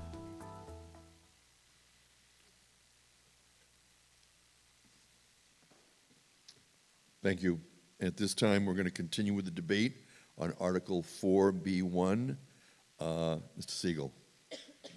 Thank you, Mr. Moderator. Nate Siegel, Precinct 14. So I'm going to vote for the funding because I think there is efficiency, obviously, in combining several spread out facilities into one location, and that location is very convenient right next door to the existing facility. But I just want to take the opportunity to emphasize to the department heads that with that investment from the public comes an even greater degree of accountability to the public. I think that it's incumbent to make sure that the public sees very clearly the benefit that they're receiving, meaning, and the DPW is on the front lines every single day, and we fully appreciate the work that they do, but in terms of interaction with the public and that service to the taxpayer and to the public, I want to make sure that that is really felt and is a point of emphasis every single day, especially with this financial investment coming at a time when we're all faced with really difficult choices. Thank you, Stephen Leiden. Steve Leiden, Precinct 17. I support this. If you had the opportunity to take the tour of this building and then go over and take a tour of the other buildings and see what deplorable condition they're in, there's no question we need a new facility. Also, this building is so close, we might not get the opportunity to get a building that is so close that it will be able to combine it with the other facilities. The old buildings will be used for storage. They're not going to go away. They will be used. And I have a question about the funding. Is there money coming out of the real estate fund to help pay for this building? So how much actually are we paying for this building? Thank you. Can anyone respond to the question from Stephen Leiden with respect to Article 4, B1 motion funding? Lynn Barrett is Director of Finance. Welcome. Thank you. So the funding for this purchase and for the design and OPM services is coming from a various number of resources. $515,000 from free cash, $53,900 or so from the previous maritime facility project, $580,000 from the town hall project.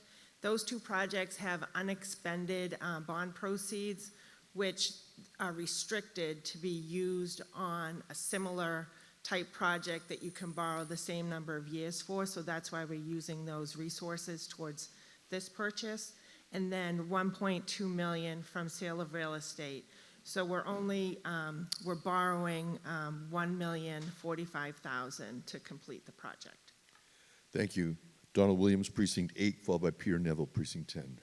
Hi, my name's Don Williams. I'm the Vice Chair of Precinct 8. I don't disagree that this is needed. And I think that we, as town meeting members, have an opportunity here to perhaps register that there are some other more important priorities. And in my wife's previous talk, she mentioned what some of those are: fire stations, school, new schools, and such. And we're not arguing that this is not needed. We're arguing that this is an opportunity to register that there are other more important priorities that we need to do in Plymouth. And I think that this is a unique opportunity and we should vote no on this. Peter Neville, we're going to first hear from Town Manager responding. Welcome, Derek Brindisi, Plymouth Town Manager. Good morning, everybody. Derek Brindisi, Town Manager. So this has come up a couple of times around priorities. We recognize that there are a lot of other capital improvement priorities. Specifically, let's talk about fire. So the next fire station that we're programming is not Station 1, but it's the Bourne Street Fire Station. As you know, we have a donation of 2 acres of land on Bourne Street that at some time in the future, we plan to erect a new fire station. After conferring with our finance director, we have debt that's falling off around the time period of 2029. That is when we'd come back to town meeting to program that fire station. We're actively working with the school superintendent and the school committee on pursuing MSBA funding for the schools. So we recognize that there are a lot of important other priorities out there. This acquisition of 22 Barnaby Lane, as it was stated multiple times during the video presentation, is a unique acquisition. This is going to be a once-in-a-lifetime opportunity to acquire a parcel of land that is adjacent to the DPW. We didn't pursue this property pursued us, and so we're trying to take advantage of this opportunity. Thank you. Thank you, Peter Neville, followed by Claire Montanari. Mr. Neville. Thank you, Mr. Moderator. I'm Peter Neville from Precinct 10. I have 2 questions that in part I think have already been answered. But first, I want to just applaud the efforts of the DPW in all of the different services they provide to this town. And I don't think they get enough credit for the very hard work that they do. It's way down on the totem pole, maybe the stepchild in my view, but they shouldn't be. They just do an extraordinary job. First question is, this $3.4 million, thank you, Lynn, for telling us where it comes from. Will that then become the new FY24 actual expense? We'll add this to the FY24 budget because it's showing up as supplement to that year. And then whether or not that $3.4 million is going to be factored into the tax rate for the FY25 budgets that we're looking at. Then I have a second question, which I'll just raise. The town manager has spoken to that somewhat in terms of the new fire department, but I guess in the larger picture, I mean, who's coming next before us with another $3 or $4 million feasibility planning and design for the integration of public safety and fire and police needing a new mega building? You know, how soon are we going to see that? Because So Lynn Barrett, Director of Finance, can answer the first question. Go ahead. So as far as there is no effect on the fiscal 25, fiscal 24, or fiscal 25 tax rate for the purchase of this property. Most likely, we would close sometime during fiscal 25 on this property, so we would not borrow until fiscal 25, which and then would result in any debt service costs being incorporated into the fiscal 26 budget. Thank you. And Derek Brindisi, Town Manager, answering the second question. To Mr. Neville's question regarding a future public safety complex, as you all know, a couple years ago we brought forward the article to pursue and acquire 46 Sandwich Road for the purposes of creating a public safety complex. So most recently, the police chief presented to the select board a analysis of a study of police operations. As part of a number of recommendations, the study suggested that the town is going to have to consider in the next 10 to 15 years either expanding the current police headquarters or moving to a second location. So we think that we're at least a decade off of really thinking about if we want to pursue a public safety complex. This is part of the reason why we're holding on to the water barn over on Long Pond Road. That could be a potential location. I know that folks have asked us to, or asked the question of whether or not we're going to put that out to bid. We're going to hold on that property for some time until we can make a better determination of whether we need to combine both fire headquarters and police headquarters, which is the other reason why we're holding back on Station 1. Thank you. Thank you. Claire Montanari, Precinct 4, followed by Dale Weber, Precinct 3. Thank you. Claire Montanari, Precinct 4. I cannot, in good conscience, vote in favor of this because I think we just can't afford it at this time. The value of the building at $1,545,800 generates now $19,894.44 in tax revenue. If we borrow $1,045,000, that borrowing is placed upon the burden of the taxpayer. And it's not only that amount, there's interest included with that too. So I really, I know the project is very commendable, we need it, but I don't think we're in a position to vote in favor of this now. Thank you. Dale Weber, Precinct 3, followed by Everett Malaguti, Precinct 2. Mr. Weber. Mr. Moderator, Dale Weber, Precinct 3, where it all began. And I just wanted to share with you my comments as an employee representative for full disclosure. I have been an employee representative of the DPW and front-facing employees for over 40 years. And I'm speaking tonight on this issue, and I'm speaking in opposition to this as it currently states. I recognize all the comments of the prior speakers that this is a good, advantageous issue, but in my opinion, it's not a top priority. The top priority of the DPW is recruitment and retention of employees. And I've been speaking about this wherever I get a chance in front of one of these devices for about a year now. The issue is that the DPW staff that does the frontline works to address your concerns and your complaints about areas that need attention is still below the levels that it was when I started my employment in the DPW in 1980. We are well below the American Public Works Administration recommended number of employees per miles of roads, and as we all know, Plymouth has more miles than any community in the Commonwealth, and we are woefully underserved as taxpayers by that diminishment of the number of employees that we currently have.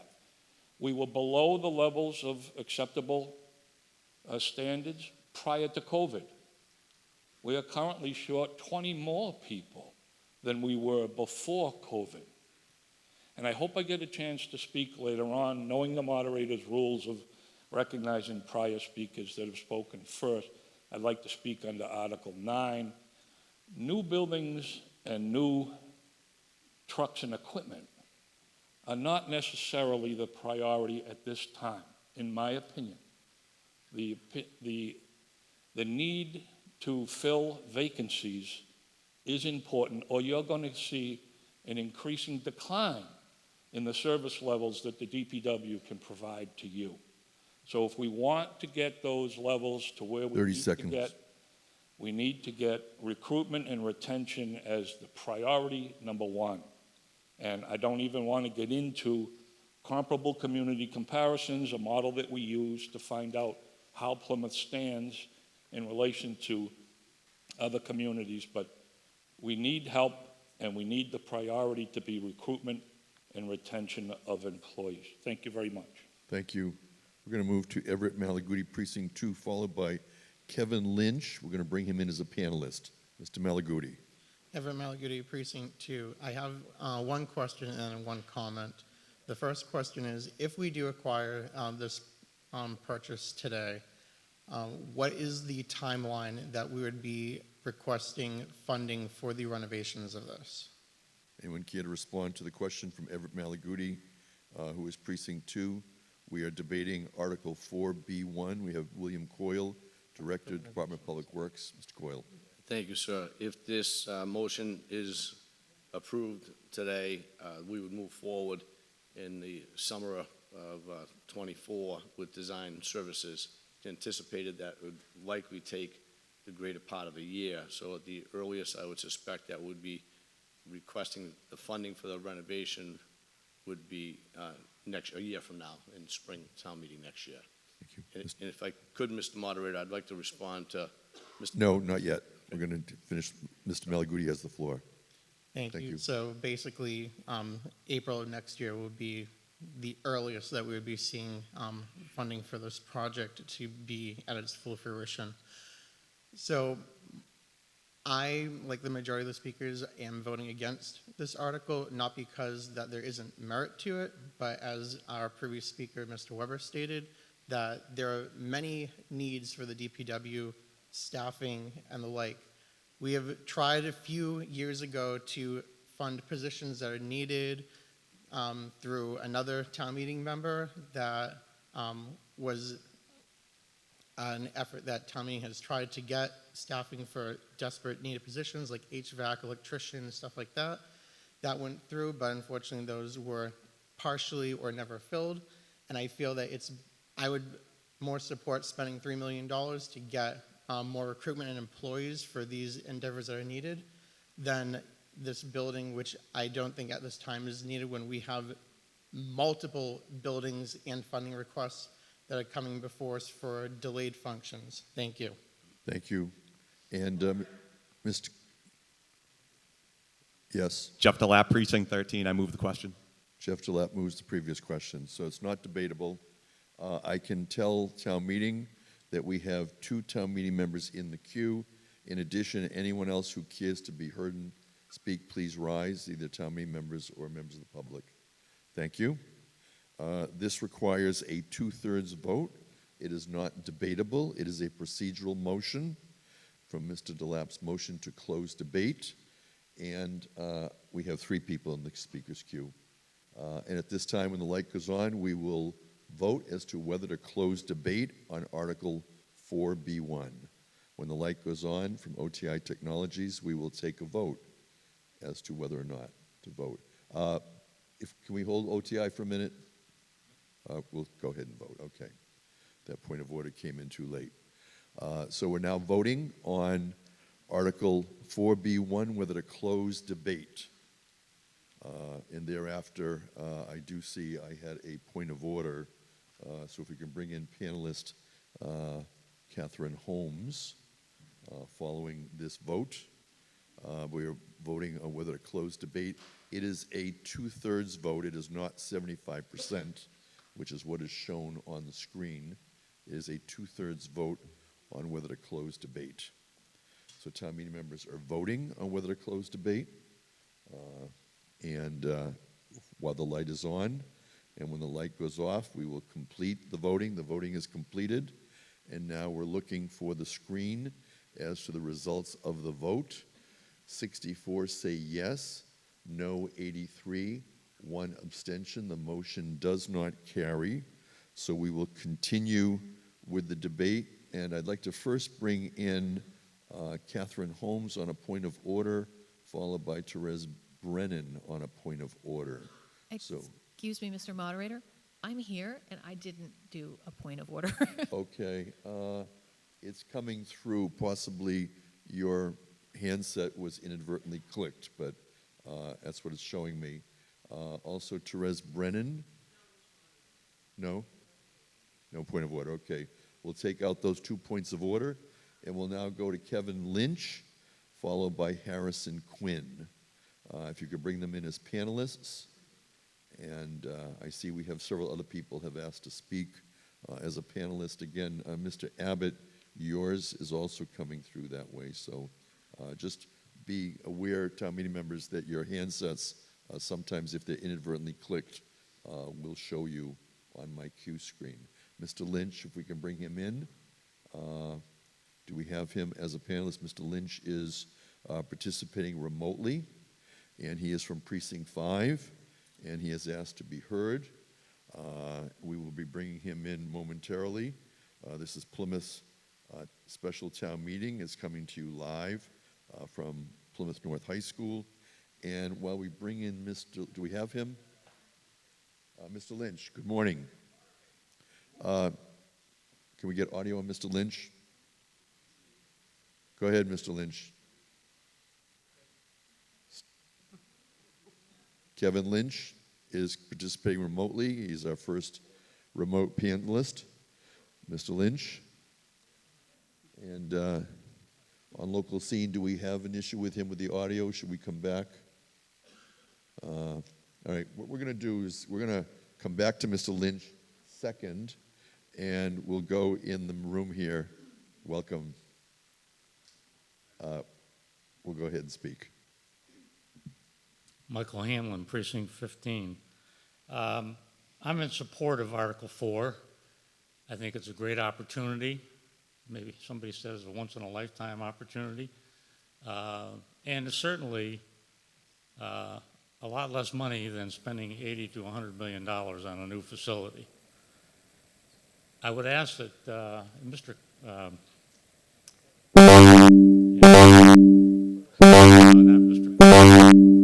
Weber, thank you.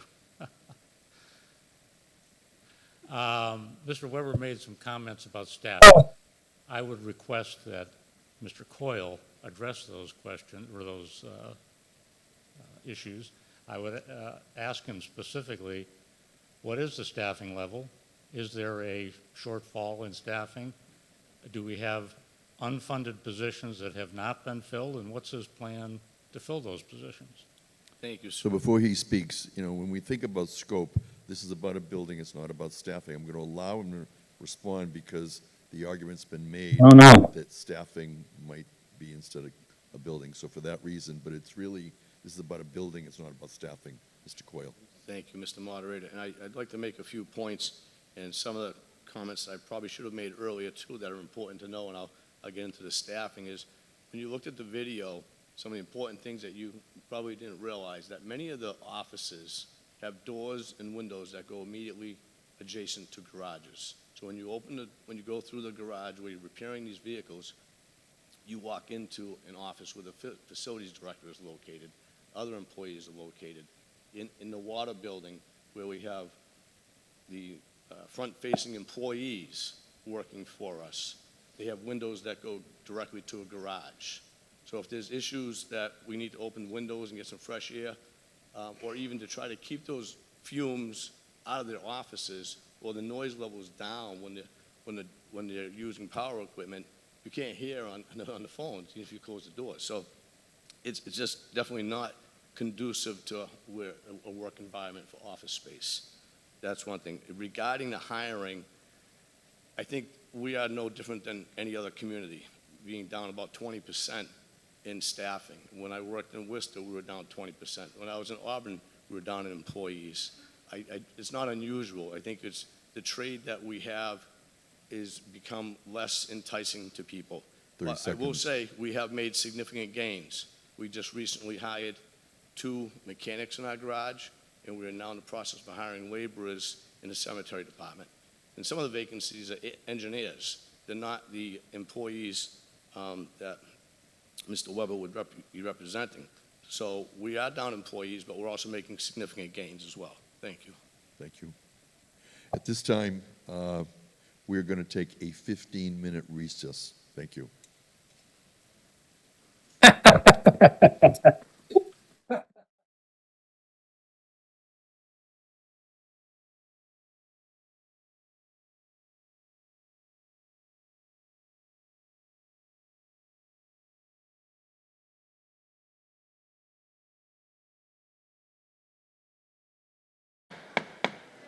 I'd like to welcome town meeting members to resume the meeting. Take your seats. I've been asked to read that we have the Plymouth hometown cleanup, and volunteers are needed to join an existing group or create your own or go out and solo, help clean up a neighborhood or park. You can sign up online at tinyurl.com/cleanupplymouth or visit town hall. You can pick up purple bags at town hall, participate in the cleanup on May 17 and May 18. The purple bags are left at the drop location. For questions, contact Patrick Farah at Town Hall at pfarah, P-F-A-R-A-H, at plymouth-ma.gov, and the number 508-322-3374. You can sign up online. Again, that's the Plymouth Hometown Cleanup, May 17 and 18. Also like to thank those who participated in the opening ceremonies. Thank you to the Plymouth Police Honor Guard, and our appreciation to Anna Farah, Plymouth South High School junior, who performed the national anthem. Also express appreciation to Reverend Timothy Garvin Layton of the Church of the Pilgrimage for his participation in the opening ceremonies. Thank you to Alan McLean, the IT director, who's providing audiovisual equipment for this session of town meeting, and Performing Arts Center manager David Grossman. We'd also like to thank Judy Kendall and Jill Darvin for the behind-the-scenes organization of the event, and the custodial team and the entire custodial staff at Plymouth North High School for the setup and cleaning. Also for head custodian Sean Murray, O'Brien, Allen, John Carter, David Hallman, Jim Gavoni. In addition, we wish to recognize the local scene, which is cable casting this town meeting live on Comcast 9, Verizon Channel 47. And we'd like to thank specifically David Antoine, Eric Christensen, Dustin Fleming, Keith Hughes, Aaron Matinzi, Melissa Matinzi, Dave Maybrook, Chris Quinn, Dan Seiner, Tiffany Phillips, Elizabeth Shannon Jewett, Julie Thompson. This facility is provided by the Plymouth Public Schools. We'd like to thank Dr. Christopher Campbell for his support in the organization of the event, and thank you to Tracy Dickerson, Susan Kettling, Hope Lyons, and Kathy Pelletier food service providers at Plymouth North High School for providing the lunch at this annual town meeting. And thank you to the duty officer, Mr. Fine. At this time, we're going to return to our special town meeting, and we were at Article 4, B1, the motion. We have 2 remote participants. We're going to begin with Kevin Lynch, Precinct 5. We're going to follow by Precinct 12, Harrison Quinn. Again, reminder to those of you that have handsets in the room, be careful because you're showing up on my screen sometimes. She knows who she is. Bring in Mr. Lynch. Yes, thank you, Mr. Moderator. Mr. Coyle, I believe, can I ask you a question? Is the building was assessed for 1.5, yet we're purchasing it for $2.5 million. Why do we have to pay that premium price? William Coyle is the Director of Department of Public Works. Mr. Coyle. Thank you, sir. I believe the asking price for the building was $2.5 million, and town administration negotiated with the property owner. As most people realize, I don't think typically properties will sell at the assessed value that the towns have it assessed at. Typically, especially in this market, the numbers keep going up on what property sells for. Okay, thank you. Just one last question. Am I to understand that when we submit some sort of plans to renovate the building, the property owner is going to oversee that actual renovation? I'm sorry, can you repeat? Who's going to oversee it? I missed that question. Is the property owner going to oversee the actual renovation of the building once we plan it to be renovated? Sure, great question. It's actually, the town will hire a owner's project manager, an OPM, that will oversee the design. It's an independent consultant that will oversee the design and construction of the project. So it's the owner's project manager. That's also included in this article, is the funding for that company and that individual. My concern is that if it's our building, why are we hiring the owner's property? We're not going to be taking people shouting from the audience. So, Mr. Coyle, if you don't have a response, would anyone else care to respond? I know Mr. Brindisi wanted to speak as to another matter. Mr. Coyle. For clarification, I think Ms. Barrett seems to think it referring to the owner of the property. We would be the owners of the property. Okay, thank you. So we would be hiring Thank you, Mr. Lynch. project manager. Any more comments, Mr. Lynch?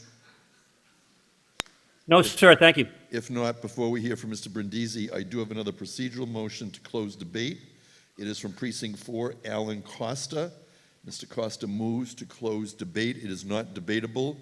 I would ask if there's anyone in the room who still wishes to be recognized to be heard as a speaker, please rise at this time.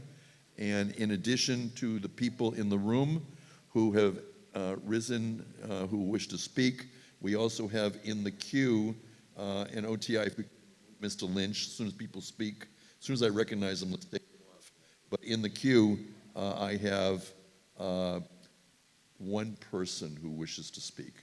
So at this time, when the light goes on, we'll take a vote as to whether to close debate on Article 4B1. It requires a 2/3 vote in order to close debate. And we have a motion, again, from Mr. Costa, Precinct 4. And a number of people, just so you know, in the room, you're coming up on my queue, so be careful with the handsets. I'm seeing a lot of people who are sitting in this room, and it's coming in as a point of order. So if we can just be mindful not to be having stray strokes on your handset until it's time to vote. When the light goes on, you can vote. So let's bring the vote on the motion to close debate. It's a 2/3 vote. It's a procedural motion. When the light goes on, you can begin to vote. Town meeting is voting on whether to close debate on special town meeting Article 4B1, a motion for capital improvements, $3,400,000. The light is on. You're now voting. You're voting on whether to close debate on Article 4B1. It is a procedural motion available to town meeting members. When a town meeting member feels that she or he has heard enough, they can move to close debate. It is not debatable. We do ask people to rise if they still wish to be recognized so that you can know whether or not, but at this time, you're voting on whether to close debate. And you have 20 seconds on whether to close debate on Article 4B1. Once we finish that, we'll see what the totals are, and then we'll be able to determine whether we're going to continue debating Article 4B1 or whether we're going to go to the vote on the light is off. And so now we're going to see what the total is on whether to close debate. Waiting for that information to come up on the screen. I'm currently seeing the text of the speaking. 92 say yes, 51 say no, 1 abstention. The motion does not carry. We're going to continue with the debate, and we're going to bring in Harrison Quinn. He is precinct 2, and Mr. Quinn will have, and then he is in the speaker's queue remotely. Mr. Quinn. Do we have Mr. Quinn? Welcome, Harrison Hi. Quinn. Go ahead, Mr. Quinn. Harrison Quinn, Precinct 2. General question. So if the DPW is able to consolidate, what will happen to all the parcels of land that the DPW currently uses? Anyone care to respond? We have William Coyle. He's the Director of the Department of Public Works. Mr. Coyle. Yes, thank you, sir. The existing properties would be very largely in part used for storage capacity, storage of equipment, storage of materials. In addition, there is a sign shop that's on the 2nd floor of the Highway Division. We would look to relocate that down to the 1st floor. There's currently very heavy materials and equipment that they bring up and down the stairs all the time. So ideally, we'd rather have them on the 1st floor and not need to bring the material upstairs. So we would retain ownership of all the buildings. Thank you. Any further comments? Mr. Harrison? No, thank you. No. At this time, Nicole Manfredi, Assistant Town Moderator. Nicole?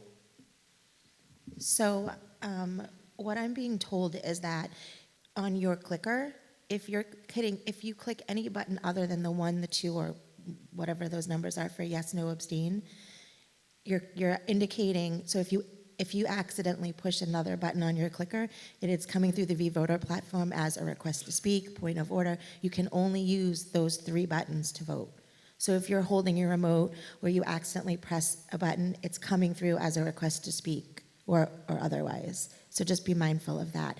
Also be mindful, we still have folks that are voting too early or too late, so just be careful of that.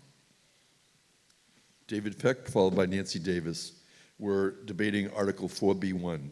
Mr. Peck. Thank you very much. I'm here as chairman of the Building Committee.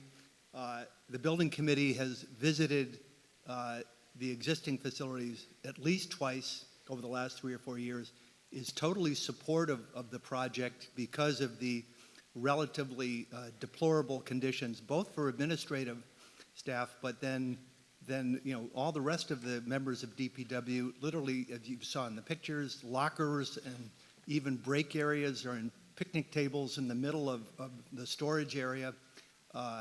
There's no kind of a break room and lockers for the staff, not to mention consolidating the offices. So we are totally in support of this acquisition. Its location is perfect. Its relatively newness is perfect. And by moving the offices over to an acceptable location and adjacency for each other, it allows the backfill and some readjustment in the existing buildings for better services for the staff. The boots on the ground need to be respected as well as the administration people. Secondly, in answer to the question about why an OPM, any project over $1.5 million by state law has to have a professional owner's project manager assigned. And the third thing I'd say, this entire process is being done in the right order. By first we get the building, we do the design, we get the final numbers before we come back for approval. We're not guessing at them. This town periodically has guessed at a number and had to come back once or twice for adjustment of the capital budget. This approach of being just the building, the design, and the OPM services is the right way to do it for all of our capital projects, and this is a good one. So Building Committee is in support. Nancy Davis, Precinct 2, George Brown, Precinct 7. Nancy Davis. Hi, Nancy Davis, Precinct 2. I just wanted to note that I did some quick calculations, and the cost of this, not including this purchase of the land to do the building, between 8 and 10 million, actually works out to 18% more in cost than for the town hall, which I think is kind of fancy. And this is a metal building. Plus, if we think, so it was like $833 per square foot for DPW, and $684 square foot for town hall, and like I said, including inflation. Also, if we're thinking green, there is empty space in the town hall, and it'd be nice to get everyone in one group, because I thought that was the purpose of it. And people can work remote, no need to drive anywhere. I do that for a job, and important ones too, and everyone can jump online. It is nice to meet in person once in a while, but you don't have to do it every day. And then as far as, I agree with David, boots on the ground, but we heard one of the workers speak. I myself went on recently to look at jobs in Plymouth, and the average pay was $25 an hour, which you really can't live on.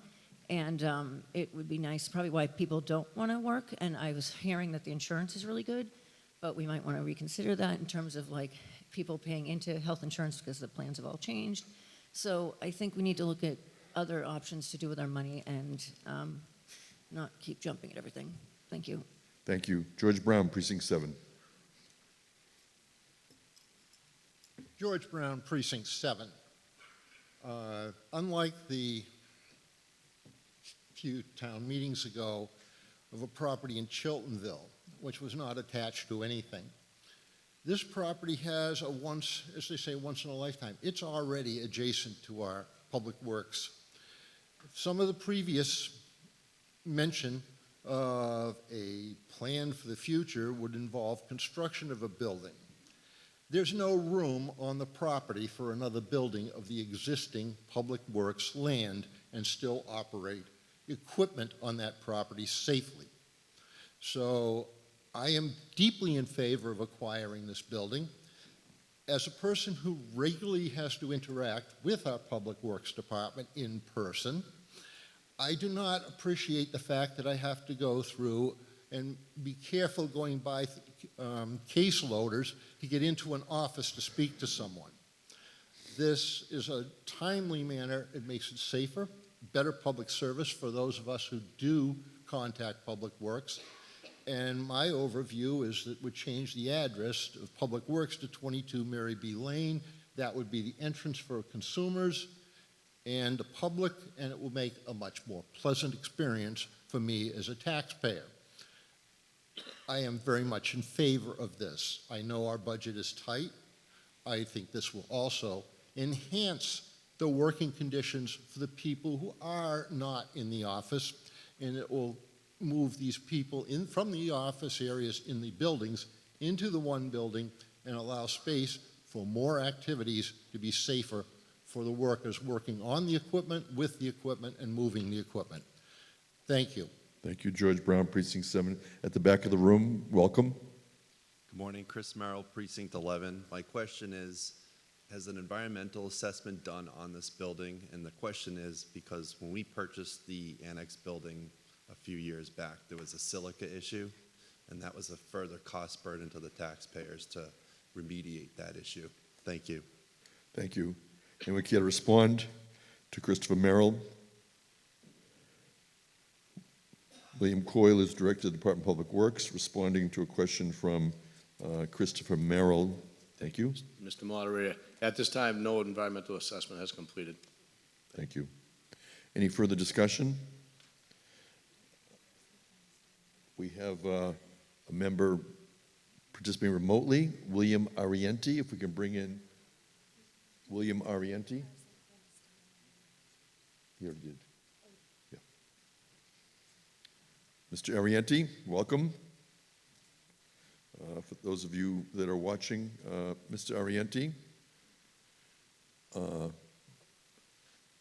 we're debating Article 4B1. It is the capital improvements, $3,400,000. Do we have Mr. Arienti? Mr. Arienti, good morning.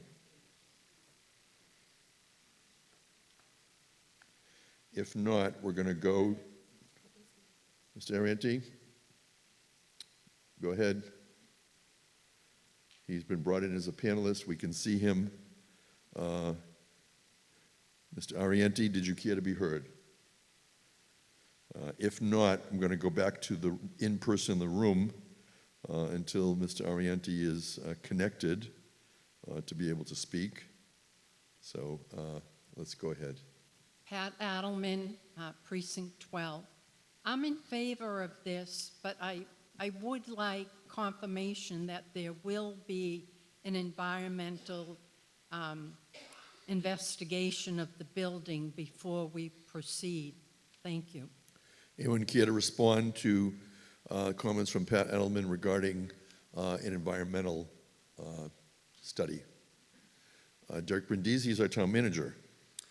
To your question, Ms. Edelman, certainly with all of our acquisitions, we do typically a phase one, so that's an analysis of reports of what manufacturing or productivity was on that location. We haven't done that as of yet because this location was mostly a retail location, so we don't expect any type of hazardous materials to be found. This is a newer structure than the MBO building that was acquired years ago. So again, we don't expect to see any hazardous materials inside or outside the building. That being said, though, we certainly would do our due diligence and recognize anything that's on the property if and so we were to acquire the property. Thank you. And now let's go back to William Arienti, if we can bring him back in as a panelist. He is listed in the queue as wanting to speak on the motion. I believe I'm being told we have trouble on his end. So again, a reminder to town meeting members, the remote participation is anticipated to be used for not convenience, but if necessity, such as illness or other unexpected occurrences. But we cannot promise that your connectivity or your device that you're using remotely is going to come into the here. I have a motion to close debate. Geraldine Williams moves to close debate. It is not debatable. I would ask anyone who wishes to be heard, please stand. There is no one in the room who is standing, but we do have both Mr. Arienti in the queue, and also I'm seeing once again Kevin Lynch in the queue. So those are two people still wishing to be heard. So at this point, it's a motion to close debate. It is not debatable. It is a 2/3 vote. It is a procedural vote. For those of you watching, town meeting can move at any time to close debate. You can vote now. You're voting on whether to close debate on Article 4B1. It is a motion for capital improvements, $3,400,000. It is a motion to close debate. Procedural motion. One of many that we've had this morning as we move through the special town meeting warrant. This is coming to you live from Plymouth North High School on Aubrey Street. And town meeting will continue with the matters in the special town meeting warrant. We've completed the vote. When we get the vote totals, we will determine whether we will continue the debate or vote on the main motion. So we're waiting for that. It just came through. 131 yes, no, 12, 1 abstention. The motion carries by more than 2/3. We have now voted to close debate. Now town meeting will be voting on the main substantive motion on Article 4B1. And as soon as OTI is ready to record the vote on 4B1, when the light goes on, you'll be voting on whether to approve capital improvements, $3,400,000. You can vote now. You're voting on Article 4B1. It is going to be a 2/3 vote, and once the voting is completed, we will see how your town meeting members have voted on Article 4B1 in the special town meeting warrant. A motion from the Advisory and Finance Committee. Stephen Neerman is the chair of the Advisory and Finance Committee, and when the voting concludes, we can also remove the speakers from the queue once the motion to close debate was successful. The voting has ended on the main motion, Article 4B1, and we're now looking for the totals on whether or not 103 say yes. No, 41, 1 abstentions. It carries by more than 2/3. We are now moving in the warrant. As you look to see how your town meeting members voted, we'll be scrolling through the precincts as I read the next article into the record. The motion is that Mr. Neerman moves the town vote to authorize the select board to appropriate $1,646,811 to the Pavement Management Plan Debt Stabilization Fund as authorized by the provisions of General Laws, Chapter 40, Section 5B, as amended, and that to meet this appropriation, transfer such sum of money from free cash. This is a majority vote. Mr. Neerman. Thank you, Mr. Moderator. The Advisory and Finance Committee recommends with unanimous vote that town meeting approve Article 5. Approval of this article will authorize the town to transfer $1,646,811 from free cash to the Pavement Management Plan Debt Stabilization Fund for future use as it relates to road repairs, maintenance, and/or construction in the town. This amount is the excess of actual motor vehicle excise receipts over the amount budgeted for fiscal year 2023. The current balance in the fund is $4,204,447. Back to you. This majority vote. Any discussion? Hearing none. We will call for the vote. As soon as the light goes on, you'll be voting on Article 5 in the special town meeting. Before we do that, if we can hold, I saw that a speaker did come up, and we have from, the speaker is now gone. Must have been an errant stroke. So we're going to move to the motion. When the light goes on, we're going to be voting Article 5. And it is on the Pavement Management Stabilization Fund. When the light goes on, speaking now. Thank you. You can vote on Article 5. Town meeting is voting in the special town meeting. They are voting both in person and remotely. We have a number of town meeting members who are joining us through remote participation under our hybrid model of town meeting in Plymouth. And we are supported by OTI Technologies, also by the local scene, as well as the Plymouth Public Schools, all working together with the technology coordinated by the Assistant Town Moderator, Nicole Manfredi. And the voting has concluded on Article 5. And you will see the totals coming up, and you'll check to see 148 yes, no, 1, 0 abstentions. It carries, and you can look as you go through. There was one town meeting member at the start, and they came up as speaking on the motion, and somebody that's here. So your vote may not show because you clicked on early. Article 6. Mr. Neerman moves the town vote to authorize Select Board to appropriate $500,000 to the General Purpose Stabilization Fund as authorized by the provisions of Mass General Laws, Chapter 40, Section 5B, as amended, and that to meet this appropriation, transfer such sum of money from free cash. Mr. Neerman. Thank you, Mr. Moderator. The Advisory and Finance Committee recommends with unanimous vote that town meeting approve Article 6. Approval of this article will help the town achieve its goal in accordance with the Town of Plymouth's financial policy recommendation to have at least 5% of our operating budget in our General Purpose Stabilization Fund. This article authorizes the town to transfer $500,000 from free cash to the General Purpose Stabilization Fund. The current balance in the General Purpose Stabilization Fund is $12,727,132. Thank you. Any further discussion? Hearing none, we'll go to the vote. When the light goes on, you can vote on Article 6 in the special town meeting General Purpose Stabilization Fund. This is Plymouth's town meeting. You can vote now. The light is on. Please vote on the motion on Article 6 in the special town meeting warrant.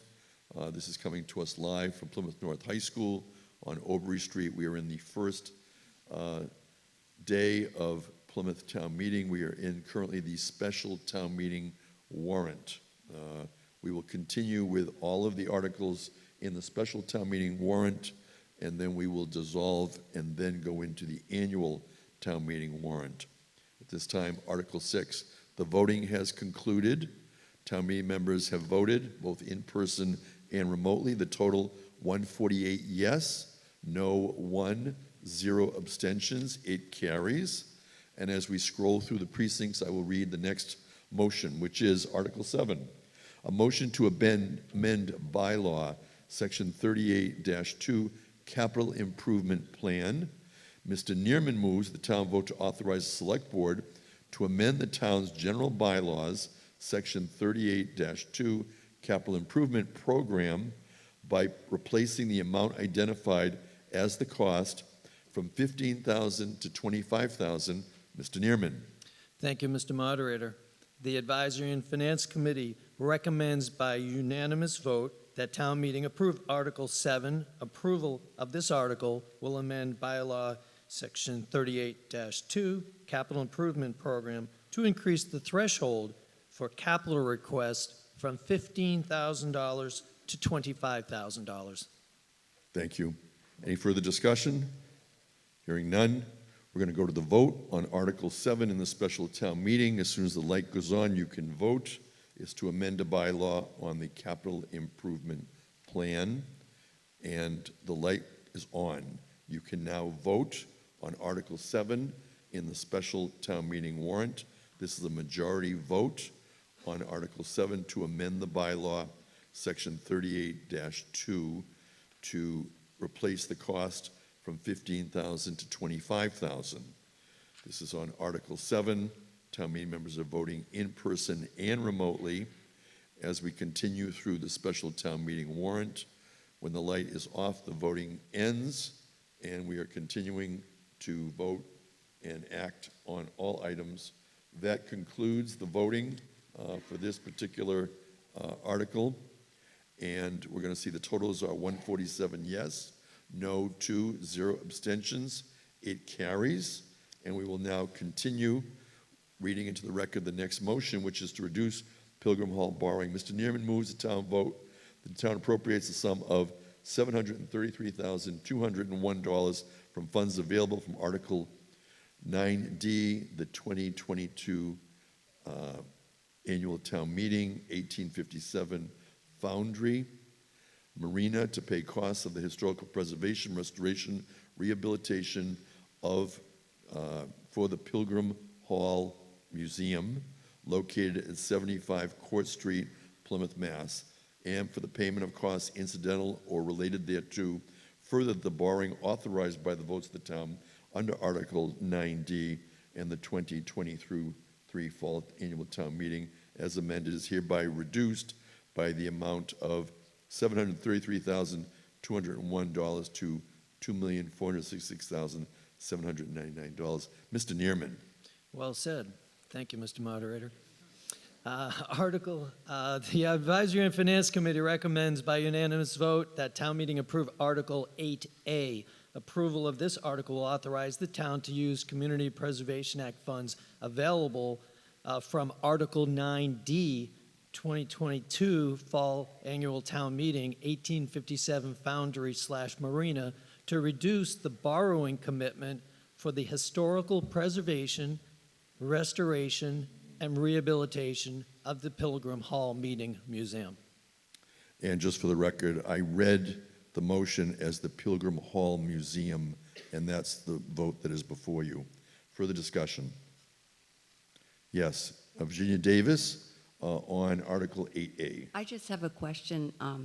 These also come up in the annual town meeting, and why are they listed both places? We won't be voting on them 2 times, will we? They're listed here and then... Lynn Barrett, Director of Finance. Thank you. Just clarification. Yeah, we actually will be voting for the same purpose, but with 2 different amounts. So one is happening at the special, and then we'll do it again at the annual, but it'll be for a different amount. Okay. Thank you. Any further discussion? Hearing none, we're going to move to the vote under Article 8A. with respect to the Pilgrim Hall Museum. The light is on. You can now vote. Town meeting members are voting on Article 8A. We'll continue through the warrant. We have 12 articles in the special town meeting warrant.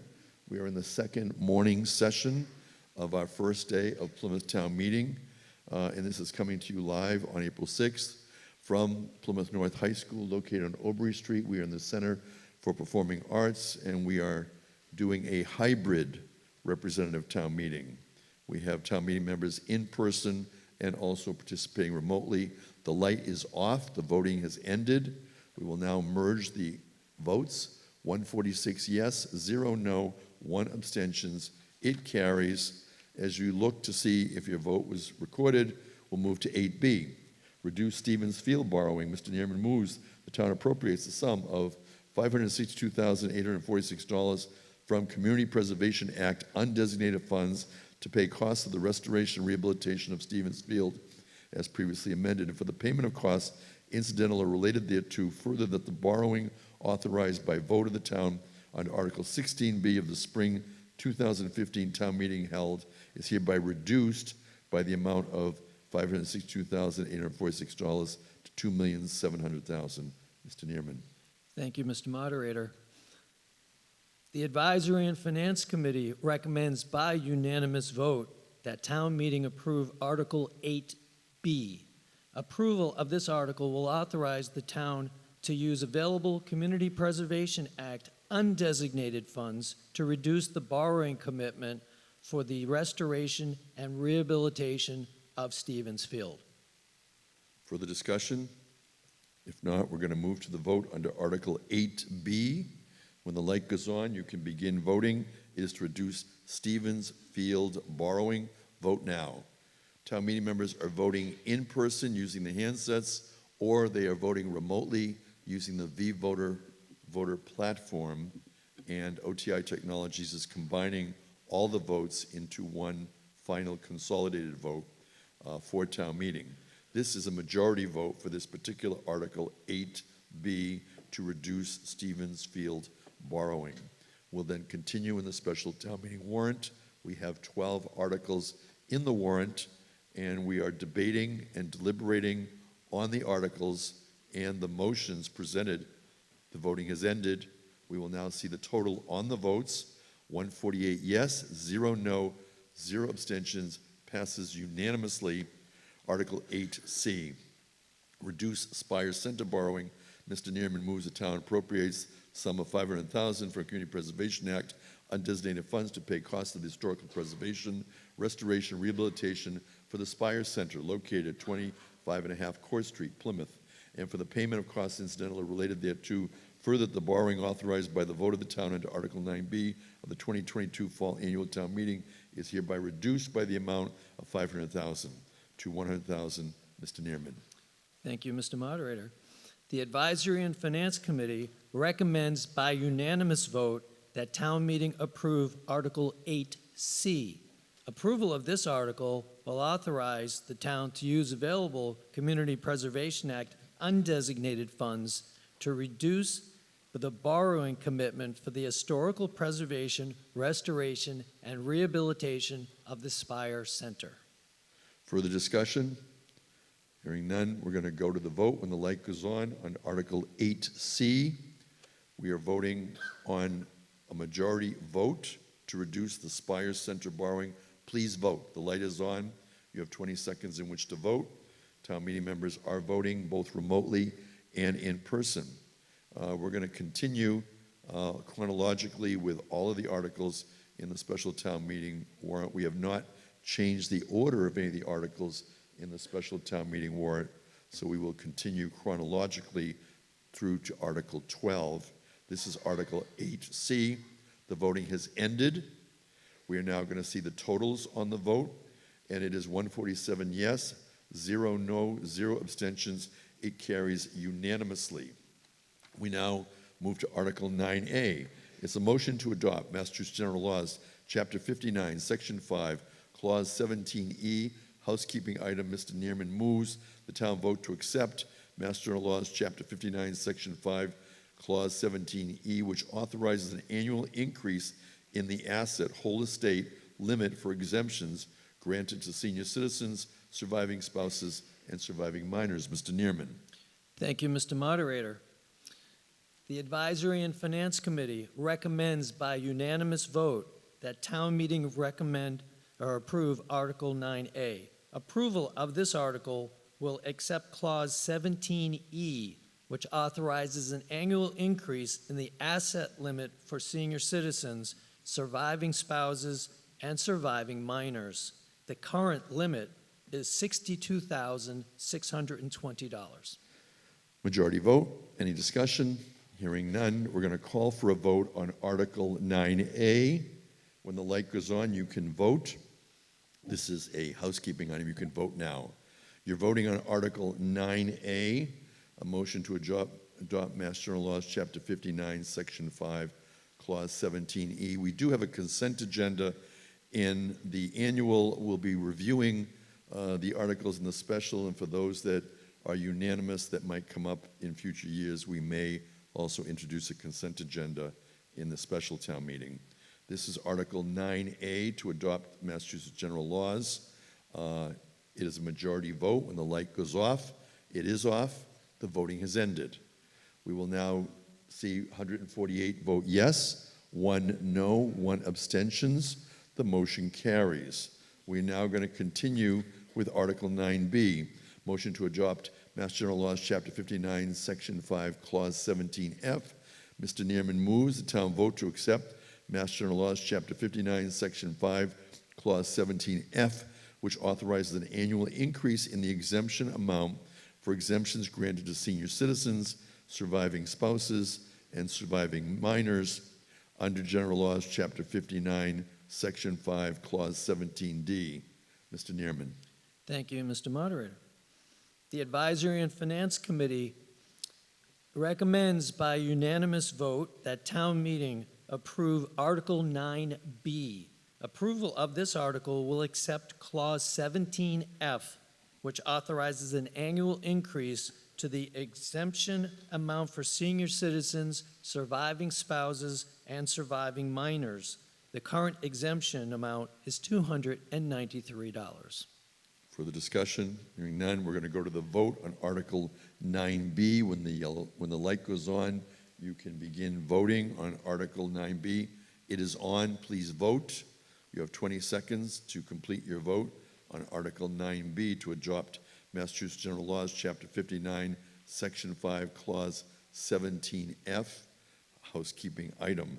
It's a majority vote. We are in the special town meeting warrant. We'll continue through Article 12 before we dissolve the special town meeting. Once we dissolve, we cannot go back and reconsider any article when a meeting has been dissolved. Town meeting has been in this now since 8 a.m. this morning, and will continue to midday. The voting has ended. We will now go for the totals on Article 9B. 149 yes, 0 no, 1 abstentions. It carries, and we'll read into the record Article 9C. Mr. Neerman moves the town Mr. Neerman moves that the town vote an increase in the gross receipts that seniors may have in the prior calendar year to be eligible to defer property taxes under Massachusetts General Laws, Chapter 59, Section 5, Clause 41A. First paragraph, subparagraph 2, to the amount established annually by the Commissioner of Revenue as to the income limit for seniors who are not head of household to qualify for the circuit breaker state income tax credit for the preceding state tax year. Mr. Neerman. Thank you, Mr. Moderator. The Advisory and Finance Committee recommends by unanimous vote that the town approve Article 9C. Approval of this article will authorize an annual increase in the income limit for Clause 41A based on the non-head of household according to the circuit breaker tax credit for the preceding year. Eligible seniors could defer their entire real estate tax less the CPA surcharge each year up to 50% of the house value plus interest. The current income limit under Clause 41A is $51,000, and the circuit breaker income for 2023 is $69,000. Discussion on Article 9C? If not, we're going to go to the vote. When the light goes on, we'll be voting on Article 9C, which is a motion to adopt Massachusetts general laws. You are now voting. The light is on. You have 20 seconds in which to vote as to whether to adopt Massachusetts general laws, Chapter 59, Section 5, Clause 14A, an increase in the gross receipts for senior tax deferrals. It's a majority vote. Plymouth Town Meeting is live on Saturday, April 6th. We are in Plymouth North High School Center for Performing Arts on Obery Street. Town meeting members are participating in person here at Plymouth North High School and remotely through a V-Voter platform. Voting has ended on 9C, and we will now see the totals. 146 yes, 1 no, 0 abstentions. It carries. Article 9D, the motion to adopt Mass General Laws, Chapter 59, Section 5, Clause 41D, annual increases for elderly exemption. And Mr. Neerman moves town vote to accept Massachusetts General Laws, Chapter 59, Section 5, Clause 41D, which authorizes an annual increase in the income, gross receipts, and asset hold estate limits for exemptions granted to senior citizens under General Laws, Chapter 59, Section 5, Clause 41C. And it's by the percentage increase in the U.S. Department of Labor, Bureau of Labor Statistics, Consumer Price Index. Mr. Neerman. Thank you, Mr. Moderator. The Advisory and Finance Committee recommends by unanimous vote that town meeting approve Article 9D.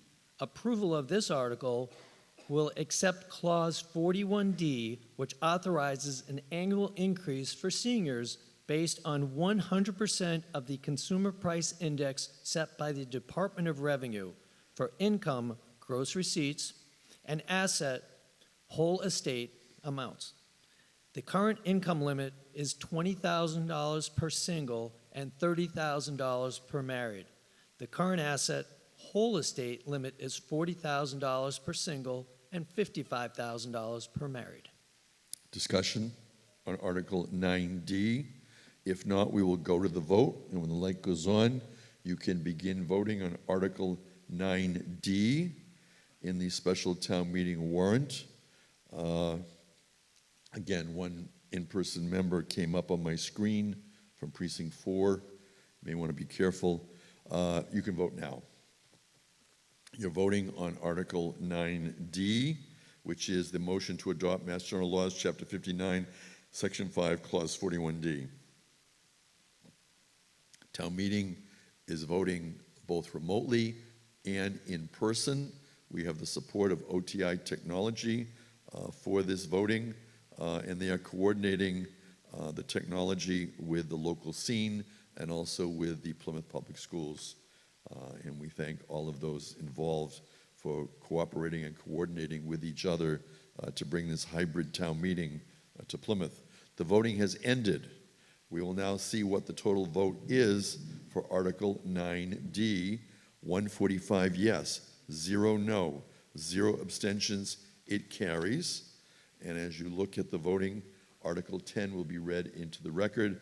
Establish a new revolving fund, library lost materials. And Mr. Neerman moves the town vote to establish a new revolving fund pursuant to General Laws, Chapter 44, Section 53E, 1/2, to be known as library lost materials, and further to amend the general bylaws, Chapter 143, departmental revolving funds, particularly Section 143-5, by inserting the underlined text in a new row at the end of the table of authorized revolving funds as follows, and further to establish a fiscal year expenditure limit of $15,000 for such fund to be applicable from the fiscal year to fiscal year. Mr. Neerman. Thank you, Mr. Moderator. The Advisory and Finance Committee recommends by unanimous vote that town meeting approve Article 10. Approval of this article will establish a new library lost materials revolving fund to deposit fees collected for lost or damaged materials and the purchase of new or replacement materials per the library's collection development policy. This article also authorizes the spending limit of $15,000 for fiscal year 2025 and subsequent years. Thank you. It's a majority vote. Any discussion? Hearing none, we're going to go to the vote on Article 10 of the special town meeting. Article 10, when the light goes on, will be the next vote. Again, you can vote now. You're voting on Article 10 of the special town meeting to establish a new revolving fund, library lost materials, and it's a majority vote. We're continuing through the special town meeting warrant. This is coming to you live from Plymouth North High School, and we have a number of main motions as well as a motion to amend in the annual. We're now in the special. The voting has ended. We will now do the total: 147 yes, 0 no, 0 abstentions. The motion carries. Next, well, as you're looking at the votes, Article 11, motion to adopt a new bylaw, loitering. Mr. Neerman moves the town vote to adopt a new bylaw entitled loitering as follows. And you have the text of the new bylaw with sections 1 and sections 2. It's a majority vote. Mr. Neerman. Thank you, Mr. Moderator. The Advisory and Finance Committee feels the loitering language as presented in the warrant is too restrictive, and we are recommending town meeting approve the following amended language. And I want to make a special call out to Brian Dunn on our committee for working so diligently on this, and hopefully you all will find that as well. We're looking to adopt a new bylaw, loitering, to see if the town will vote to amend the town bylaws to adopt a new bylaw entitled loitering as follows. Section 1, no person shall stay in a parking lot between the hours of 8 p.m. and 6 a.m. with the intent to cause public inconvenience, annoyance, or alarm, or recklessly create a risk of public inconvenience, annoyance, or alarm. However, this section shall not be construed or used to curtail, abridge, or limit the right of any person to exercise the right of peaceful persuasion guaranteed by Chapter 149, Section 24 of the Massachusetts General Laws, or to curtail, abridge, or limit the intent of any statute of the Commonwealth of Massachusetts. Now we also have a Section 2. Violators of this bylaw may be subject to a fine of $50,000 or $50 per violation. $50,000 would be good too. $50 per violation for a first-time offense. A second violation shall be punished by a fine of $100. A third and subsequent violation or violations shall be subject to a $150 fine or taken any action relative thereto. Thank you, Stephen Neerman, Chair of the Advisory and Finance Committee. Any discussion on Article 11? Nathan Siegel, town meeting member. Mr. Siegel, welcome. Thank you, Mr. Moderator. Nate Siegel, Precinct 14. So just to clarify, we're voting on the amended language as Mr. Neerman just read, correct? We're voting on the main motion, which is an amendment, or it's to adopt a new bylaw entitled loitering. Which would include the language Mr. Neerman just read, correct? Yes, the language that Mr. Neerman read is that which we're voting. Thank you. Yes, further discussion. Point of order, actually. The words have gone away. I have hearing impairment, and I rely on that to hear. So the request is that the words, they are over on the side there too. But, I'm back there, and that's print. I'm also vision impaired. I really would like if you could put Okay, the large print so back there. we're going to speak to the technology that's providing that, so thank you. All right, thank you. Further discussion on Article 11. Might also suggest you might want to move closer to the front of the room. That might help. We're being told that the main screen for the vision impaired or hearing impaired would be the screen over here. So you might want to sit in an area that enables you to see that screen easily. And again, we thank the local scene for this new innovation. We've only had this for 1 or 2 town meetings prior to this, so this is a welcome addition. And further discussion on Article 11. If not, we're going to proceed to vote when the light goes on Article 11. So light is on, and we're going to vote now. I'm going to say, I don't know if this is an error, but someone came up on my screen on a motion to amend, a person from Precinct 10. I did not recognize that person. I've said before, we're not going to be amending bylaws on town meeting floor. We're going to do it in advance, so there's a possibility to research and review with town council. It might have been an error on the person's handset, but in case that person did want to amend, you need to notify us in advance so that we can review when it comes to a bylaw. We need to then coordinate with all the other bylaws and statutes. The voting has ended on Article 11. 128 yes, 18 no, 0 abstentions. It's a majority vote. It carries. And as we go through and look at the precincts, we're looking at the final article in the special town meeting warrant, Article 12, special legislation. Grant 2 new liquor licenses, and Mr. Neerman moves the town vote to authorize the select board to petition the Massachusetts General Court for special legislation to grant 2 additional liquor licenses for the sale of all alcoholic beverages not to be drunk on the premises to establishments located in precincts 9 and 17 only as defined by the precinct map as on file with the town clerk dated February 26, 2024. Mr. Neerman. Thank you, Mr. Moderator. The Advisory and Finance Committee recommends by a vote of 10 in favor, 2 against, and 0 abstentions that town meeting approve Article 12. Approval of this article will authorize the Select Board to petition the Massachusetts General Court for special legislation to grant 2 additional licenses for the sale of all alcoholic beverages not to be drunk on the premises to establishments located in precincts 9 and 17 only, as defined by the precinct map, as on file with the town clerk dated February 26, 2024. Kevin Canty, Vice Chair, Select Board. Mr. Canty. Thank you, Mr. Moderator. Kevin Canty, Vice Chair of the Select Board. We have a brief but hopefully informative presentation to give you on Special Town Meeting Article 12.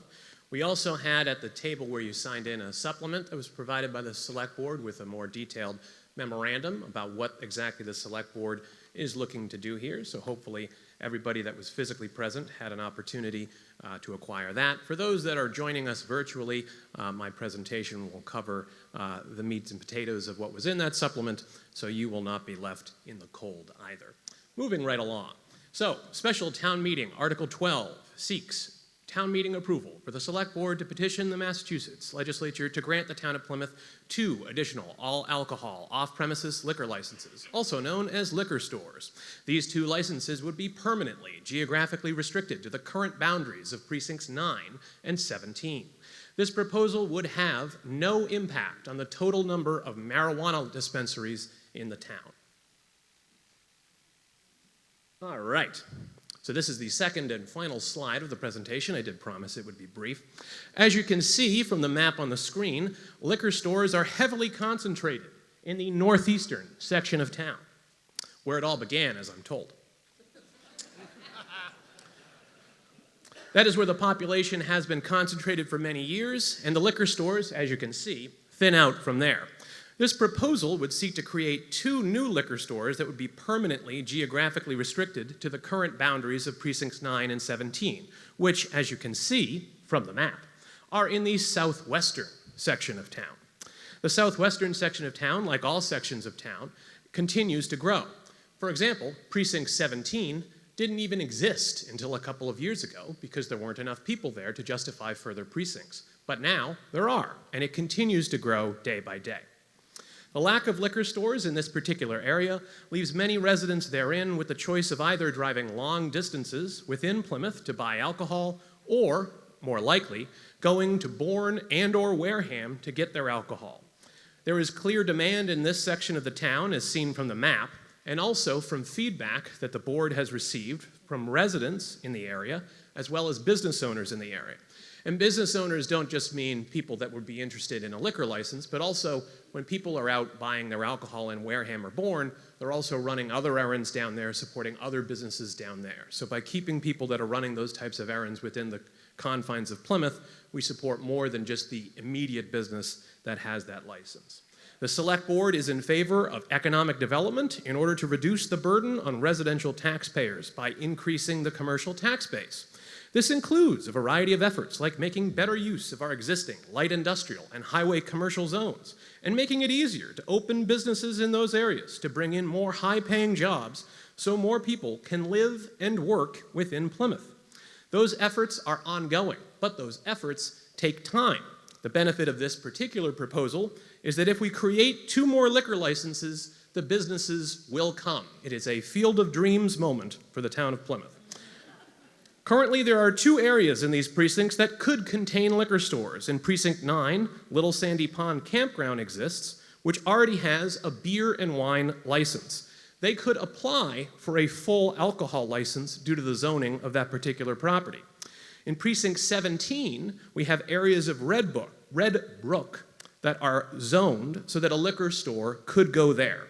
However, it must be stressed that the board is not seeking to hand anyone in particular a liquor license. Interested applicants would have to apply.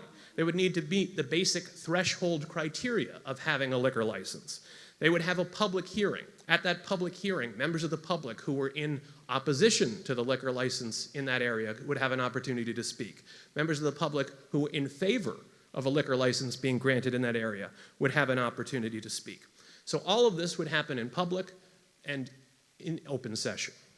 However, the board believes strongly, although 2 liquor stores are not going to solve all of the problems we have with the residential tax burden, that it is a step, and small steps add up. We are, later in this same town meeting, going to be talking about an increase to your taxes, which I will be up here explaining to you again. But we think that it is responsible for us to do something to try and mitigate those tax increases as best we can. This is something we can do now. Future efforts will be ongoing, and we promise to be back before you with other ways to try and make it more livable in Plymouth. But this is about providing a service through the public sector, bringing more businesses into town, supporting existing businesses, creating new businesses, and creating jobs. So, with that said, my presentation, brief as it was, has concluded. I am available for any questions. Further discussion on Article 12 in the special town meeting warrant. I'm looking at the queue. There's no one remote, no one standing in the room, except Catherine Holmes. And so, Catherine, continue.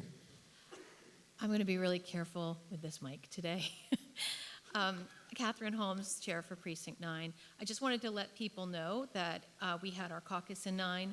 I have received no opposition from the residents in 9 that have been made aware to town meeting members at our caucus, and I've received, as the chair of 9, no opposition for anybody that does not want this, that has been brought forward to the town meeting members in 9.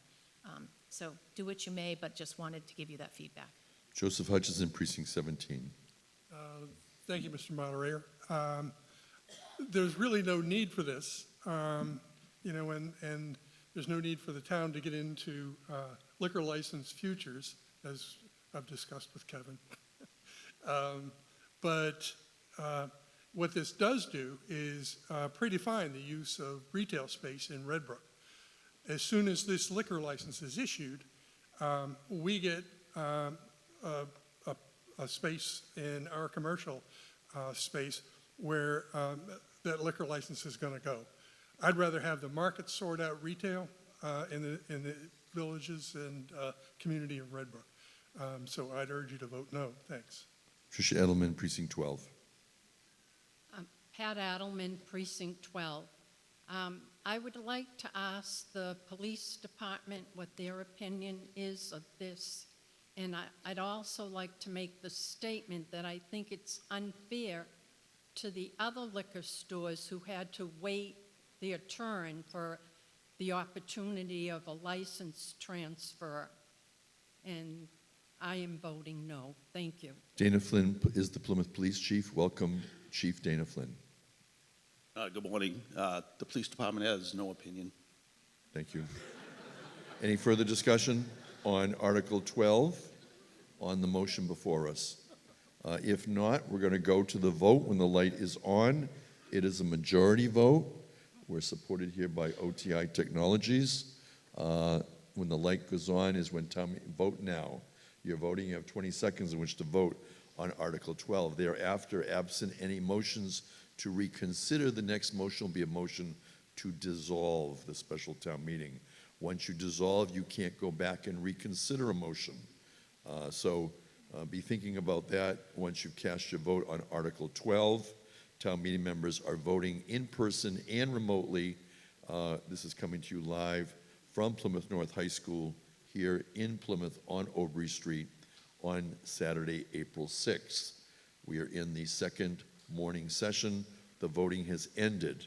We are now going to receive the vote. 104 yes, 39 no, 4 abstentions.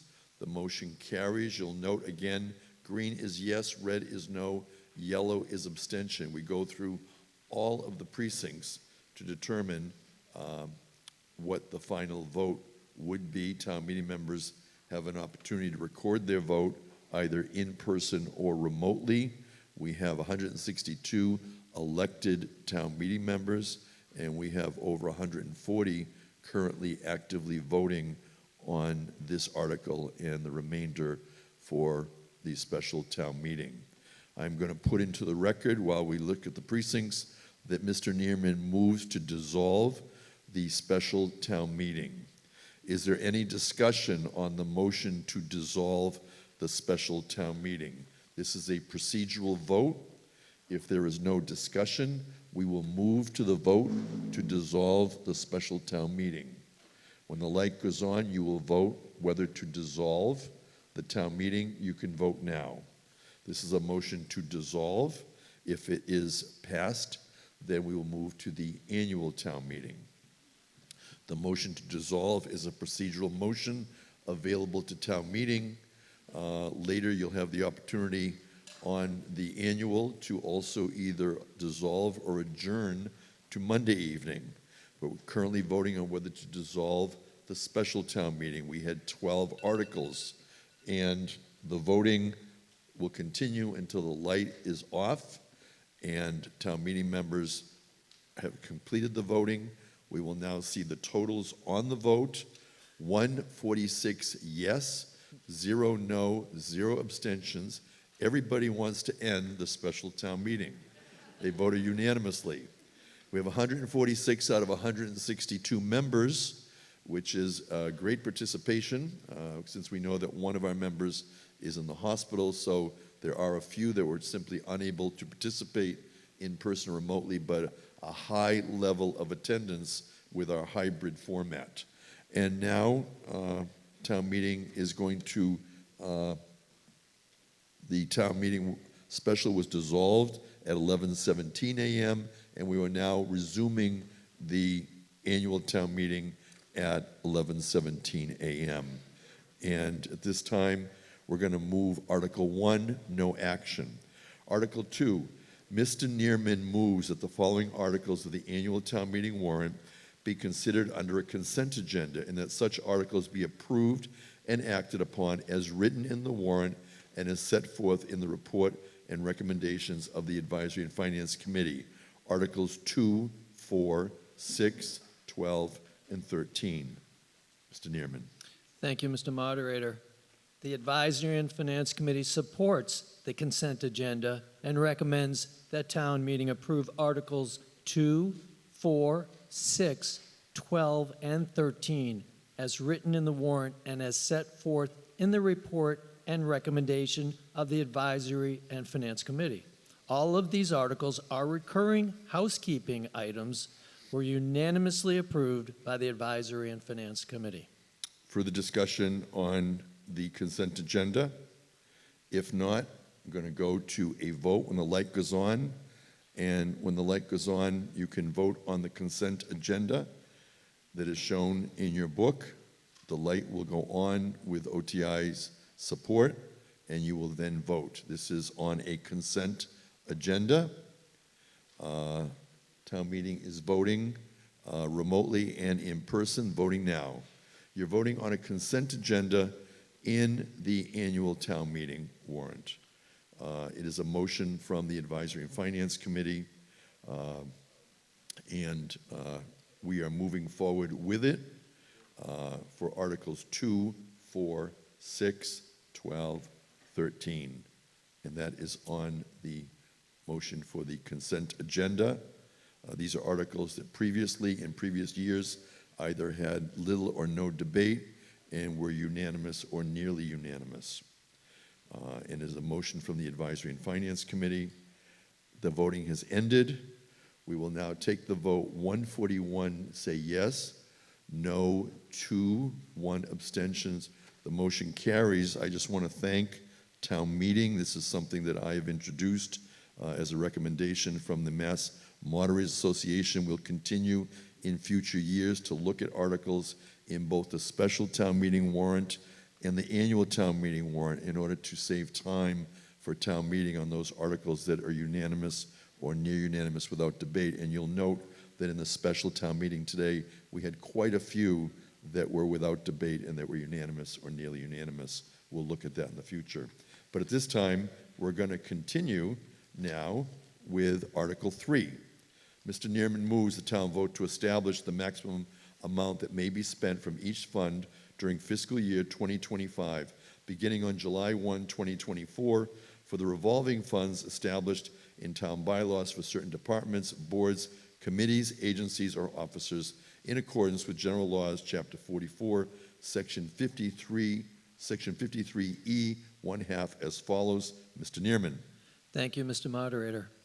The Advisory and Finance Committee recommends by a unanimous vote that town meeting approve Article 3. Approval of this article will set the fiscal year 2025 spending caps for each of the revolving funds listed herein pursuant to General Law, Chapter 44, Section 53E and 1/2. Further discussion? Hearing none, we're going to go to the vote on Article 3. It is the motion for the revolving fund spending limits. We are in our annual town meeting warrant. Once the light goes on, you'll begin voting on Article 3. It is a majority vote. Vote now. You're voting on Article 3 in the annual town meeting. We will then move to Article 5 due to the consent agenda action previously voted. So we're currently on Article 3, the motion for the revolving fund spending limits. It's a majority vote. It is supported by the Advisory and Finance Committee, and we are voting both in person and remotely on Saturday, April 6th at Plymouth North High School. The voting has completed.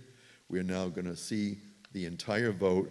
145 members now voting, 146 voting, 145 yes, 0 no, 1 abstention. So we have 146 of 162 elected town meeting members who are voting. And while we look at the votes, again, we've already voted Article 4, Article 5, no action. We've already voted Article 6, and we will be moving to Article 7. In Article 7, we are going to be having a presentation at the start of Article 7. I will read into the record the first motion under Article 7, which is Mr. Neerman moves the town vote to vote motion 7A by subcommittee report as follows.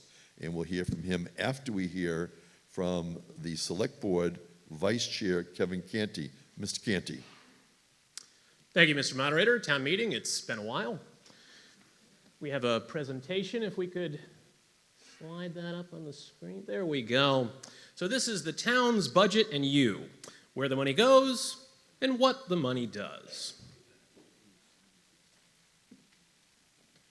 So, this is the town and school general fund expenses. This is if you break it down, including the benefits, where they are appropriately situated. As you can see, if you do so, because some of the school's benefits some of them are on the town side of the budget, but if you appropriate them to where they're actually going and what employees they're paying for, you see that the school has 61% of the share of the overall budget, and the town has 39% of the overall budget. And on both sides, that breakdown on the left there has salaries, expenses, debt service, and fringe benefits for each side of those equations. So that brings us into the next portion, which is, of course, new growth. So you're going to be hearing a lot about excess levy capacity. You probably have over the last couple of months as this budget has been discussed. Excess levy capacity is the difference between what the town can tax and what it does tax to its residents. But that levy itself is controlled by Proposition 2.5. Proposition 2.5 is a state law that every year your levy goes up by 2.5% plus a new growth figure, which is new construction as well as improvements and additions to existing construction in your town. So, as you can see, new growth trends over time, going back to 2004 when I was a student in this building, you can see that over time we've been averaging recently a little bit over $5 million. We're estimating about $3 million this year. We're basing that on a decrease in building permits that we've seen in past years.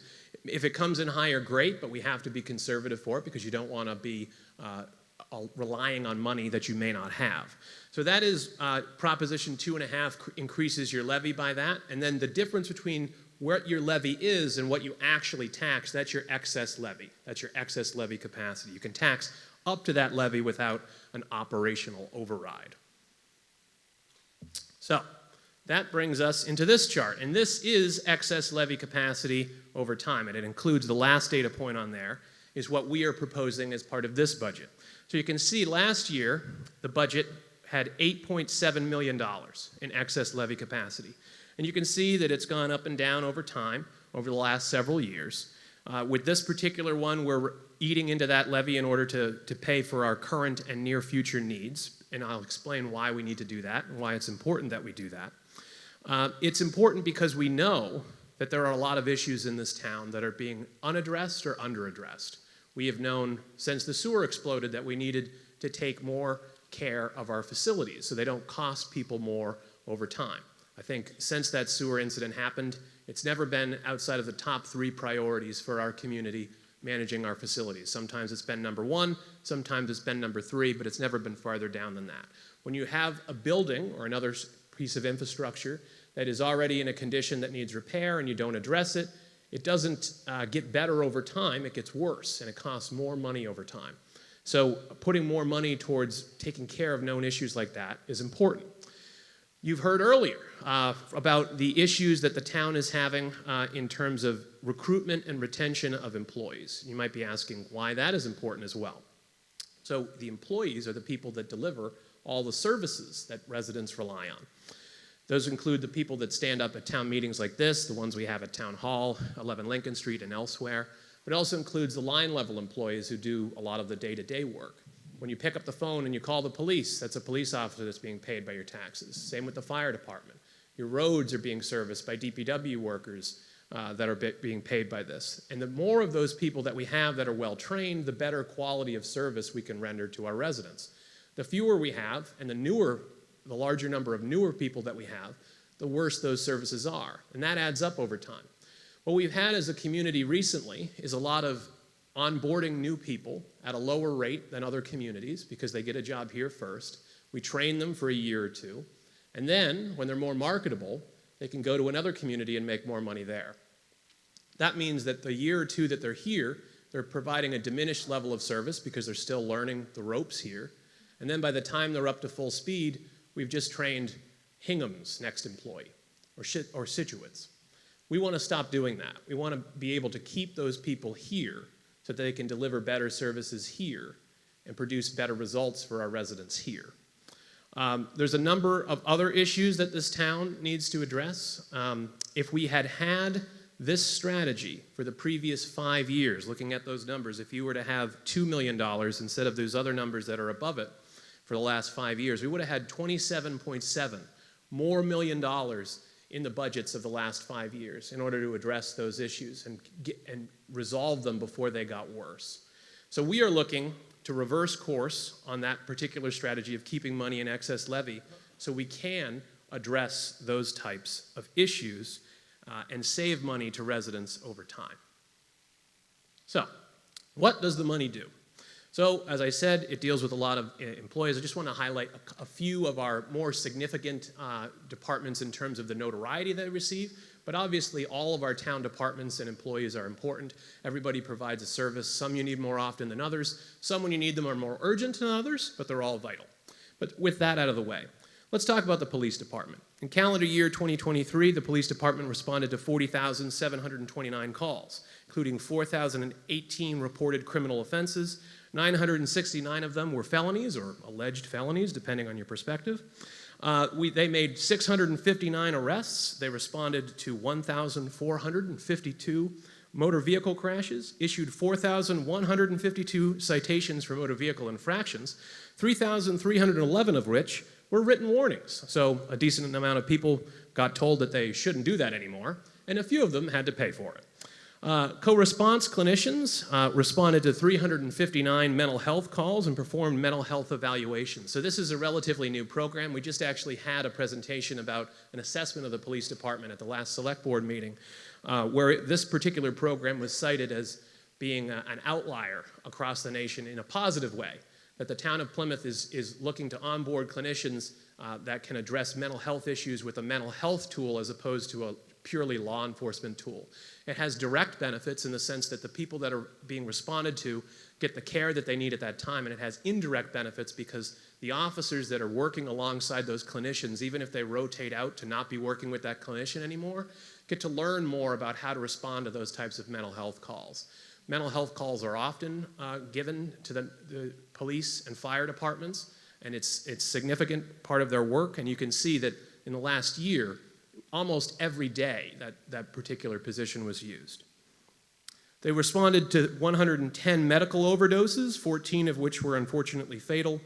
They responded to 262 incidents where individuals were transported to the hospital for alcohol intoxication. Brings us to the fire department.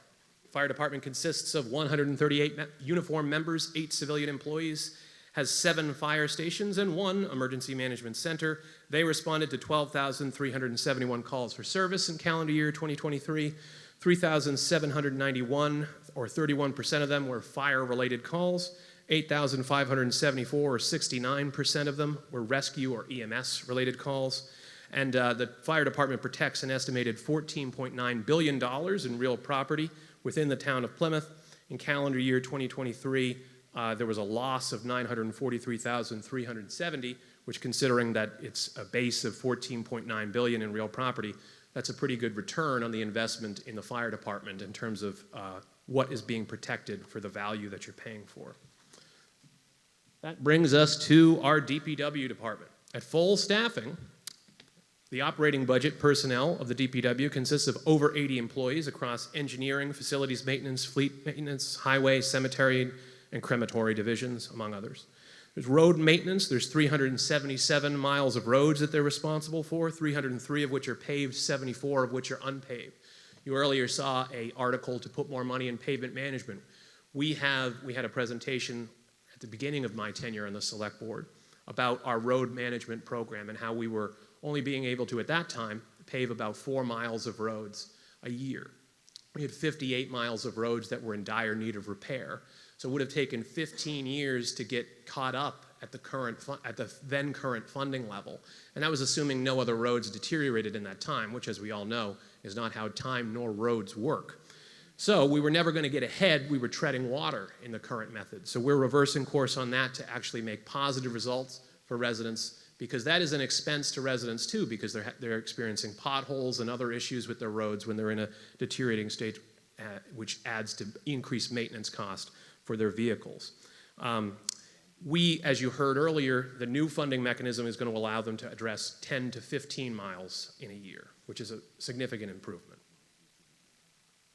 So, the budget also addresses goals of the select board. It ensures a safe and healthy community. It creates Department of Health and Human Services that's already been created, a crime analysis unit to improve the operations of the police department, an expansion of the mental health clinician program. So I mentioned last year 359 calls for service. That's with 2 clinicians, so 1 on 2 shifts, 1 each. This would be 1 for each shift, so 3 total clinicians, so that every shift has a clinician, because mental health calls like that can happen at any time, not just when the clinicians that we currently have happen to be working, although they are, as I said, doing a tremendous job. As well as a drug recognition program, so that's for people that commit drug-related OUIs, which are more difficult to prove for the Commonwealth than alcohol-related OUIs, which in my day job is good for me, but for residents is not very good for you, because you want people to be held accountable for driving intoxicated under the influence of drugs on your streets. And without a drug recognition expert in this community, that is exponentially harder, so that's what we're looking to do by expanding that. It also protects the environment. Creation of a Department of Energy and Environment was a priority that has been created. We have expanded the electric vehicle fleet and footprint. We have water and sewer rate recommendations that will incorporate the Conservation Committee's suggestions. That's separate, related to the enterprise fund, but it's still part of the overall budget. We have wastewater treatment plan upgrades in the capital plan. We also have a climate action plan that is progressing. We are committed as a board to long-term financial planning, to reserve additional funds in the Nuclear Mitigation Stabilization Fund, more on that later, reserve additional funds in facilities maintenance stabilization and pavement management stabilization, to communicate and engage with the public. A priority in this budget is having a town-wide communications manager. I expect you're going to hear a little bit more about that and why that's important later, so I'll save my detailed comments until that may come up in more vivid color. And then we have a new online bill notification and payment tool implementation system, as well as an agenda management system, so you know what's going on in town more easily. Then, we are ensuring a vibrant economic development business sector. We have town records digitization continuation. So this allows us to look back at what's happened in this community over decades of time, because even though some of us have been around for a while, some of us have been around for a little bit, the records go back well before any of us. And we can look at things that have occurred over a period of a very long time and find out exactly what was done and what was not done. And we've already seen that bear fruit on multiple occasions just in the past year since these records have been digitized. We've improved town infrastructure with the cybersecurity position. Obviously, things like malware attacks and cyber attacks are happening and causing a lot of costs to a lot of communities. And we think Plymouth is vulnerable, just like other communities, to that. And we're trying to enhance security in that regard. And it also strengthens the town's workforce by improving retention and training, as well as having a focus on succession planning, another hot topic for the town, because we have a lot of very experienced people that have worked with us and for us for a long period of time. Some of them are ending their career with us in the near future that we are aware of, and we want to have new people in place to carry the baton so we don't have a degradation in the services that are provided, not only to residents, but also to yourselves when you're asking questions about the budget, about where things are going, about what the plan is. So that's a very important part of our future planning as well. So, in summation, what does this budget do? It strives to achieve the town's goals and priorities. It fully funds the school department's operational needs and requests that were presented to us, provides much-needed funds for long-term financial investment. It increases capital investment in facilities and future land acquisition at the Holtec site, provides for long-term and needed succession planning, sets aside substantial dollars for 2024 collective bargaining agreements in the amount of $3.6 million. Every 3 years, all the contracts for all the unions go up at the same time. That's happening this year. We are in contract negotiations with those various groups. Some of them may settle before October's town meeting, some of them may not, all of them may, none of them may. We don't know yet, but we are putting money in salary reserve in advance of the settlement of those contracts, because we're doing that because we know that the Advisory and Finance Committee does a lot of their work in the spring by budget subcommittees that doesn't happen in the fall. We want to be transparent in the fact that we think this is a reasonable estimate of some of the money that's going to come forward. We want it to be vetted as part of that overall process, presented to town meeting in a transparent state. And then, if more supplemental funding is needed in October, we could ask for that. If the contracts don't settle until the next April or the next October or even farther from that, we'll address it from there. But we're trying to be as transparent and straightforward as possible with this, while also being responsible in terms of what we are budgeting, because we know that those contracts are coming up. It also commits to the town financial plan to build up the general stabilization account, which within 5% of the annual operating budget, which helps with things like our bond rating and other issues that the town faces, and also is our rainy day fund in case something unexpected happened once again. So that is my presentation, and I am available for any questions. Thank you, Kevin Canty, Vice Chair, Select Board. And at this time, we're going to go to Stephen Neerman. He is Chair of the Advisory and Finance Committee. Sure, it appears that Mr. Canty is enjoying his position down there a lot more than the one up here that he had before.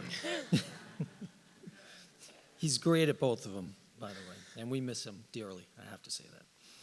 So the Advisory and Finance Committee has unanimously voted to town meeting to approve all of the subcommittee reports. So 7A, all the subcommittee reports.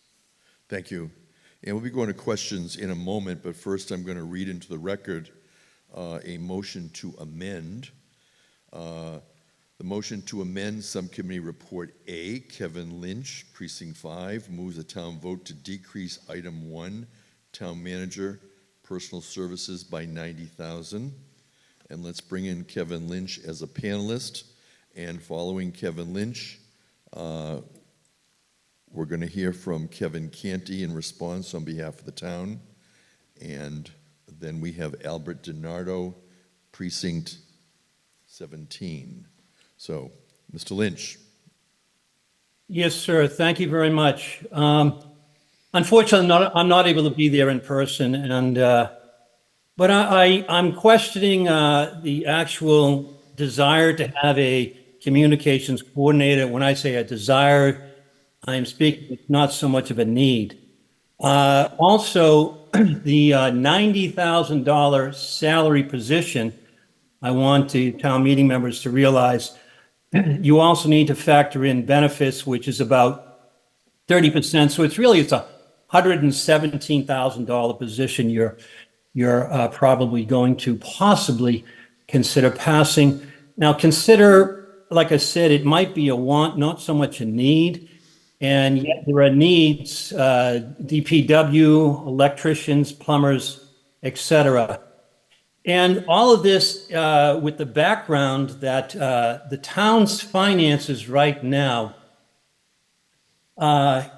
we have a $576 million unfunded liability that the town is responsible for in the guise of the OPEB, other post-employment benefits. That's $576 million we have not funded, and we're still paying off the pension fund that currently stands at $165 million, which will be paid off in 2035. And then, unfortunately, there's this talk of a fiscal cliff. Some people call it a financial challenge that will be soon be facing with a possible request to have a Proposition 2.5 override. Now, with the current news coming in on April the 2nd, Groton and Dunstable both voted down a Proposition 2.5 override. So what I'm looking to go and have town meeting members consider, do we want to spend $117,000, laudable goal to want to go and communicate town business? But an alternative that I proposed earlier, but it appears it wasn't really heard all that well. We run with volunteers in this town. The select board is volunteer. They do get a $4,000 stipend. Planning board, volunteer. Advisory and finance, 15, volunteer. And so I'm looking to perhaps go and have the town members 30 seconds. consider that we have a group of 3 to 5, okay? Retired, or maybe not retired, credentialed, accomplished individuals that could take on this task, and so that we will have then be known as a town of doers of government, not viewers of the government, doing what we could do. Thank you. Thank you, Kevin Lynch. We're now going to go to Kevin Canty. Mr. Canty. Thank you, Mr. Moderator. So Mr. Lynch packed a lot into that, so I'm going to try and address that in kind. So first of all, we do have a plan to pay off the pensions by 2035. We're on pace to do that. We are paying towards OPEB currently, and we anticipate as well, it's most likely that once pension is paid off, we'll probably be rolling further payments into OPEB as well as that. And we've always had a plan to address OPEB in one way or another, and we are continuing to operate on that. So I think that concern is, while not completely invalid, somewhat overstated. We are not seeking an operational override. I personally do not believe right now, because people right now are experiencing increases to their gas, increases to their grocery bills, that they don't get to vote on. I personally don't think the voters of Plymouth, if they were given an option to vote whether to pay more taxes or not, would line up in favor of, yes, I'd like to pay more taxes right now, thank you very much. So we are well aware of that. Even with this proposed budget, including this position, we're going to be below the state average in terms of taxes. We're just in a position where we need to charge our residents more money to meet our obligations, because not doing so is actually irresponsible. I understand nobody likes tax increases, but unfortunately, that's how you have to pay for things, and we have a lot of things that we have to pay for. Going to this position specifically, having volunteers, particularly a committee of 3 to 5 volunteers, do this is, to be kind, unrealistic. This is a position that is a full-time job for a qualified professional. I think there are a lot of people in this room who at various times have wanted to know more information about what's going on in town.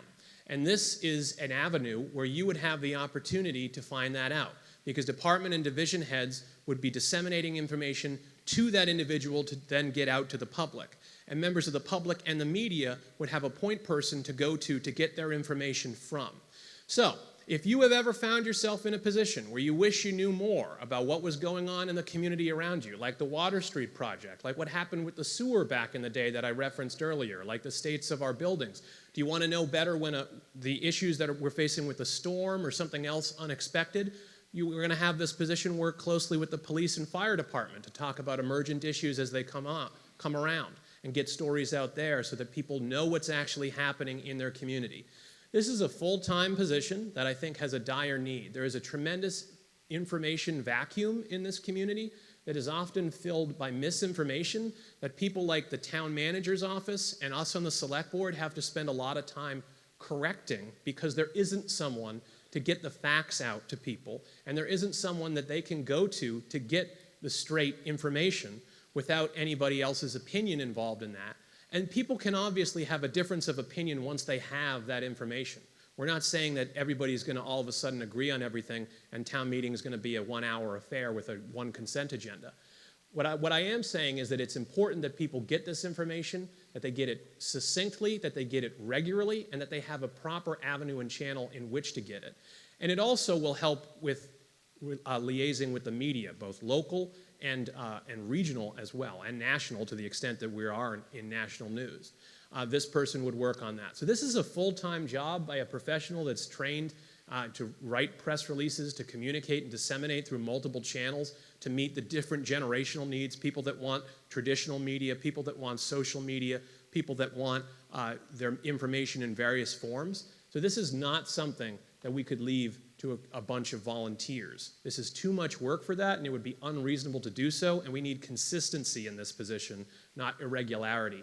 So for those reasons, I would ask that you oppose the motion to amend, because I think this is a vital service that will have tremendous benefits to everyone in this room and everyone that depends on the people in this room to do their jobs. Thank you. We're going to bring in Albert Gennardo as a remote speaker, to be followed by Wrestling Brewster. I'd like to invite all of you to take your motion book and go to the back where you see the budget. It's pages 1 through 7. This is how we're going to be going through procedurally. So you'll see. Point of order, Mr. Moderator. Is his amendment to vote to cut the 90,000, or is it to cut the 90,000 and dedicate volunteers to do this job? So let me finish what I was saying, because part of it is my explanation. You're going to go to the back. You're going to look at page 1 through 7, and you'll see we have the various subcommittees. So the main motion was Subcommittee A. Then we will vote each main motion unless we have a motion to amend. If we have a motion to amend, to increase or decrease, we'll go to the item. So what Mr. Lynch did properly was that he wants to amend personal services item 1. Now, he cannot amend as to a specific position or as to a specific service. He can only amend as to a dollar amount. So his amendment is, in response to Catherine Holmes, to reduce line item 1 by 90,000. That's the motion. It's a dollar amount. And so right now, for those of you that have risen to speak, we're going to speak just to his motion. Then, after we vote it up or down, we are then going to go to Subcommittee Report A, the main motion. And then we will continue, because Mr. Canty's initial presentation was just an overview of the budget. Do you have a procedural question, Mr. Brown? Has this been seconded? Does not have to be seconded in town meeting, but thank you for your question. Mr. DiNardo, welcome. Is Mr. DiNardo with us? Mr. Moderator, thank you. Al Donato, Precinct 17.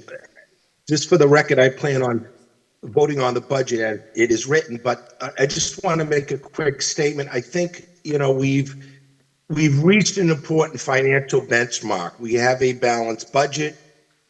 $7 million was taken out of the reserve levy. Clearly, next year we're going to have a problem. As I've said publicly before, we don't necessarily have a town hall problem, but we have a Beacon Hill problem with a lot of these unfunded mandates. Plymouth is in a unique situation this year. We have 2 open seats to those running for Beacon Hill. I really believe Mr. DiNardo, after if you can this keep your remarks session that to we the motion to need to- amend. Thank you. We're discussing the I motion plan to on amend. supporting this budget as written, Mr. Moderator, and I hope we address unfunded mandates. Thank you. Thank you. Anyone else who wished to speak to the motion to amend who has not spoken? John Sullivan, did you want to speak? Please come forward to the microphone. Can somebody bring Mr. Sullivan a microphone? Town meeting member John Sullivan, who has not yet spoken, who is now going to address town meeting. Welcome, John Sullivan.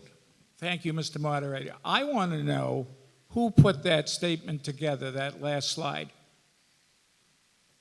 Anyone want to respond? Mr. Canty? The slide that said something, what you're going to get, the last slide that was shown. In the initial budget presentation? No, the one you just did. Right, the last slide of the one about the budget? Yes. So I stole that from the town manager because we paid him to write it, so it was So the copyrighted. town manager is the one who wrote those things that you want done. That last slide, yes. Yeah. I thought it was important to know where it came from and how many people were involved in putting it together. And that's my question. Okay. Thank you. Thank you. Further discussion? Nathan Siegel, followed by Joseph Hutchinson. Thank you, Mr. Moderator. Nate Siegel, Precinct 14. So on the motion to amend and the position, the communications manager, I work in the communications field, so I'm certainly sympathetic to the desire, and I commend the town manager and the select board for proactively thinking about this. I think that Mr. Canty made a good case of the level of involvement needed in that type of service. The information landscape and the media landscape is really difficult to navigate nowadays, so I think it speaks to having a centralized person to manage that and coordinate that. I think is definitely laudable and commendable. I think it plays into initiatives like the new website, the new interface, the new bill pay system, et cetera, and even as I mentioned in earlier remarks, just being present in people's lives, having them feel like they're benefiting from this, from the tax dollars that they put into it. I am a little bit concerned that this borders on a want versus a need. I'm curious if maybe the town manager could speak to how this type of communication is being managed currently and how this would change with the new position, and also how that salary figure of 90,000 was reached. I think that, from working in that field, I think that's like probably a medium level, maybe a little bit upper level salary, perhaps it could be handled with a lower or entry-level type of coordinator or communications person. So, yeah, so that's my question. Thanks. Derek Brindisi is town manager, responding to Nathan Siegel. So let me first start by answering the salary question. So we recognize that this is going to be a highly responsible position, and that the salary reflects that. We don't believe that an entry-level position would meet our needs. So for those reasons, we did a salary analysis of other municipalities that have this level of position, and that where it works well. So that's how we came up with that number. As far as how are we communicating with town meeting members or the general public on a regular basis, it's a challenge. We tried 2 years ago to create this hybrid position with the executive assistant to the select board and tried to insert communications responsibilities with that person. And he did well. He did a very good job. In fact, I've heard from many town meeting members that the information he was pushing on social media was extremely helpful. But that was too much between the day-to-day responsibilities of the previous executive assistant position and then trying to layer our communications responsibilities on was too much. In fact, honestly, we were behind 12 months on meeting minutes because he was pulled in the direction of communication. So when that individual left, we took a step back and we said, listen, we got to focus on our statutory responsibilities with meeting minutes, open meeting law, and things of that nature. So we've done a poor job since that person left on communications. So we want to get back focusing on social media. We have a new newspaper in town that, quite frankly, takes a lot of my personal time away asking questions, relevant questions, and we want to make sure we get the right information out. I can tell you for the public safety agencies, the fire department, they try to outsource some of their needs, helping them write press releases when there's major events. The police department, they assign it as an additional duty to one of their police officers. So it's kind of scattered, it's decentralized right now. What our goal, and we've heard, with the previous charter commission, that communications was actually 2 pages written into the charter commission. We've heard over and over from town meeting members that they want more information. And so this position will centralize that information. And for all the points that Selectman Canty talked about, we believe that this position will provide value. And I'd also say the school department, from what I understand, created this position a few years ago, and it was wildly successful in communicating with the parents. Thank you. Josephus Hutchinson, Precinct 17, Christopher Merrill, Precinct 11. Mr. Hutchinson. Thank you, Mr. Moderator. So Plymouth is actually a big-time town, and they need a big-time person in this role. If you want to grow commerce, you need a communication strategy. And that kind of communication strategy requires a communications architecture. You need somebody who can create that. It's a big job. It's a job that requires lots of skills.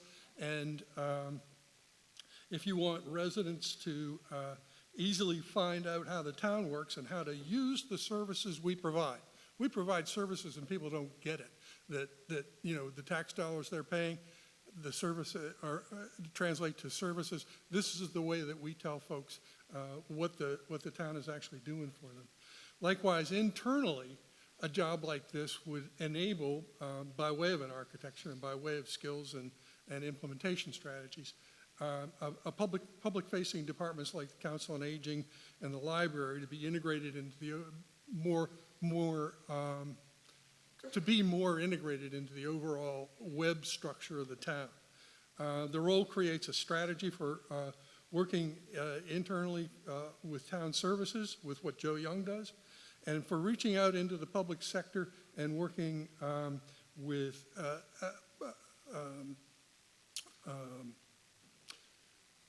I'm blocking on working on commercial and folks like the Rotary are external partners, if you will. And I'd also say that that $90,000 is a low ball for the kind of person that I think that Plymouth needs. Thank you. Christopher Merrill, Precinct 11.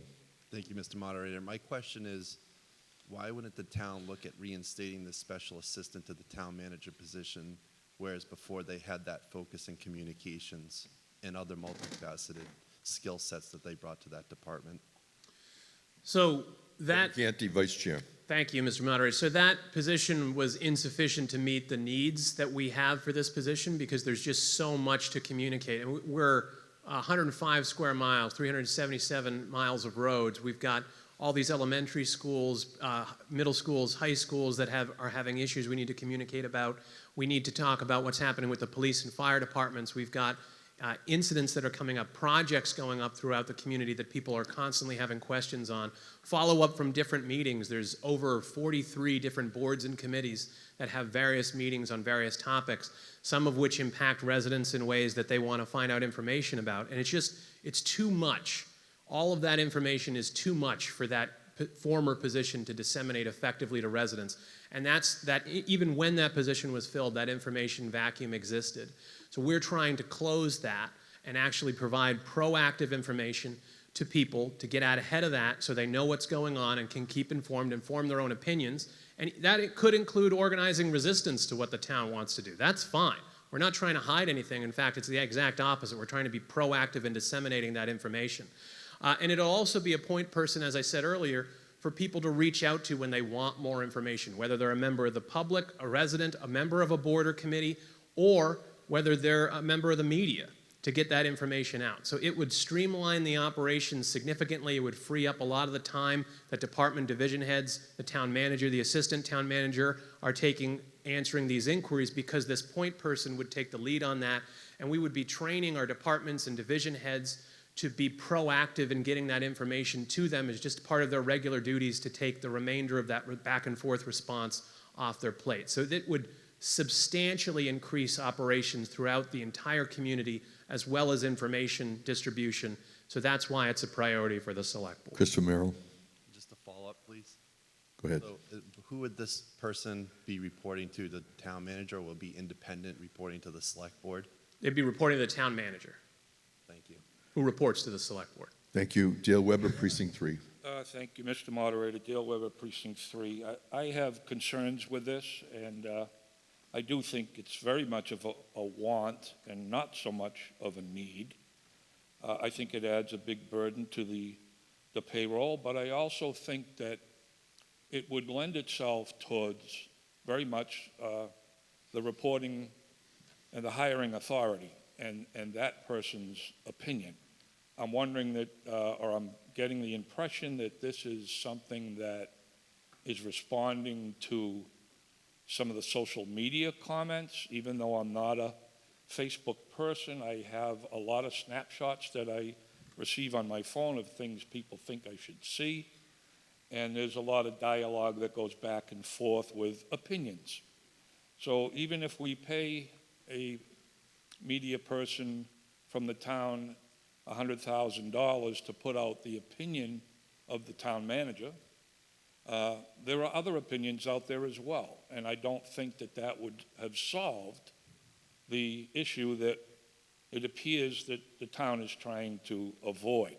You're still going to have opinions on both sides of the equation, and I think that there are times when thin skin comes into this, and this is not, thin skin should not be funded at the rate of $100,000. So I plan on not supporting this, and I thank you for your time. Dick Brindisi, Town Manager, followed by Catherine Holmes, Precinct 9. So I Brindisi. can appreciate Mr. Weber's opinion of my proposed position, but this, and I would say the select board's proposed position as well, but this is fact-based. Everything we do in town government is fact-based. In town, I would argue that local government is probably the most transparent organization that you can find. More transparent than state government, certainly more transparent than federal government, certainly more transparent than the private sector. So what we want to do is we want to communicate our transparency and the facts that are revolved around it. We do not get involved in the debates of what's happening on other social media platforms, but the hope is that with a proper communications person, they can shed some light on the facts of what's happening in Town Hall. Jeffrey Delap, Precinct 13. Thank you. Patricia McCarthy moves the question. It's motion to close debate. For those that still wish to be heard, I can tell you that on the queue, we have Mr. Lynch, who wants to be heard again. And in the room, anyone standing who wants to be heard, I see two people who want to be heard. This is a motion to close debate on Mr. Lynch's motion to amend the main motion on Subcommittee Report A. The motion to amend was to reduce item 1. You can now vote on whether to close debate. You're voting on whether to close debate on Mr. Lynch's motion to amend. It is a procedural motion. It is not debatable. It requires a 2/3 vote, and town meeting is currently at midday, and we are voting on a procedural motion from Patricia McCarthy, motion to close debate. Once the light is off, we will have the totals from those people who are voting on whether to close debate on the motion to amend from Kevin Lynch. 103 say yes, 38 say no, 2 abstentions. The motion carries. Therefore, debate is closed, and town meeting will next be moving to vote on the motion to amend. Following the vote on the motion to amend, we will be taking our midday recess for 45 minutes, and lunch will be provided in the cafeteria. We will then resume 45 minutes from when we adjourn, and a quorum is presumed. We will now vote on the motion to amend Subcommittee Report A, Personal Services, a motion to amend to decrease by $90,000. When the light goes on, you can vote whether to decrease by $90,000. And when the light goes on, you can begin to vote. Vote now. You're voting on, again, the motion to amend Subcommittee Report A, line item 1. Town meeting is voting on this substantive motion to amend, and depending on the vote, we'll determine when we go back to Subcommittee A what the amount will be. Town meeting is it's now the afternoon. We are in the annual town meeting, and we are under Article 7. The light is on. When the light ends, the vote ends, and we will get the total on the vote on the motion to amend. 55 say yes, 90 say no, 2 abstentions. The motion does not carry. We will continue to scroll through the precincts so you can read that your vote was recorded. Town meeting is in recess at 12:07 p.m.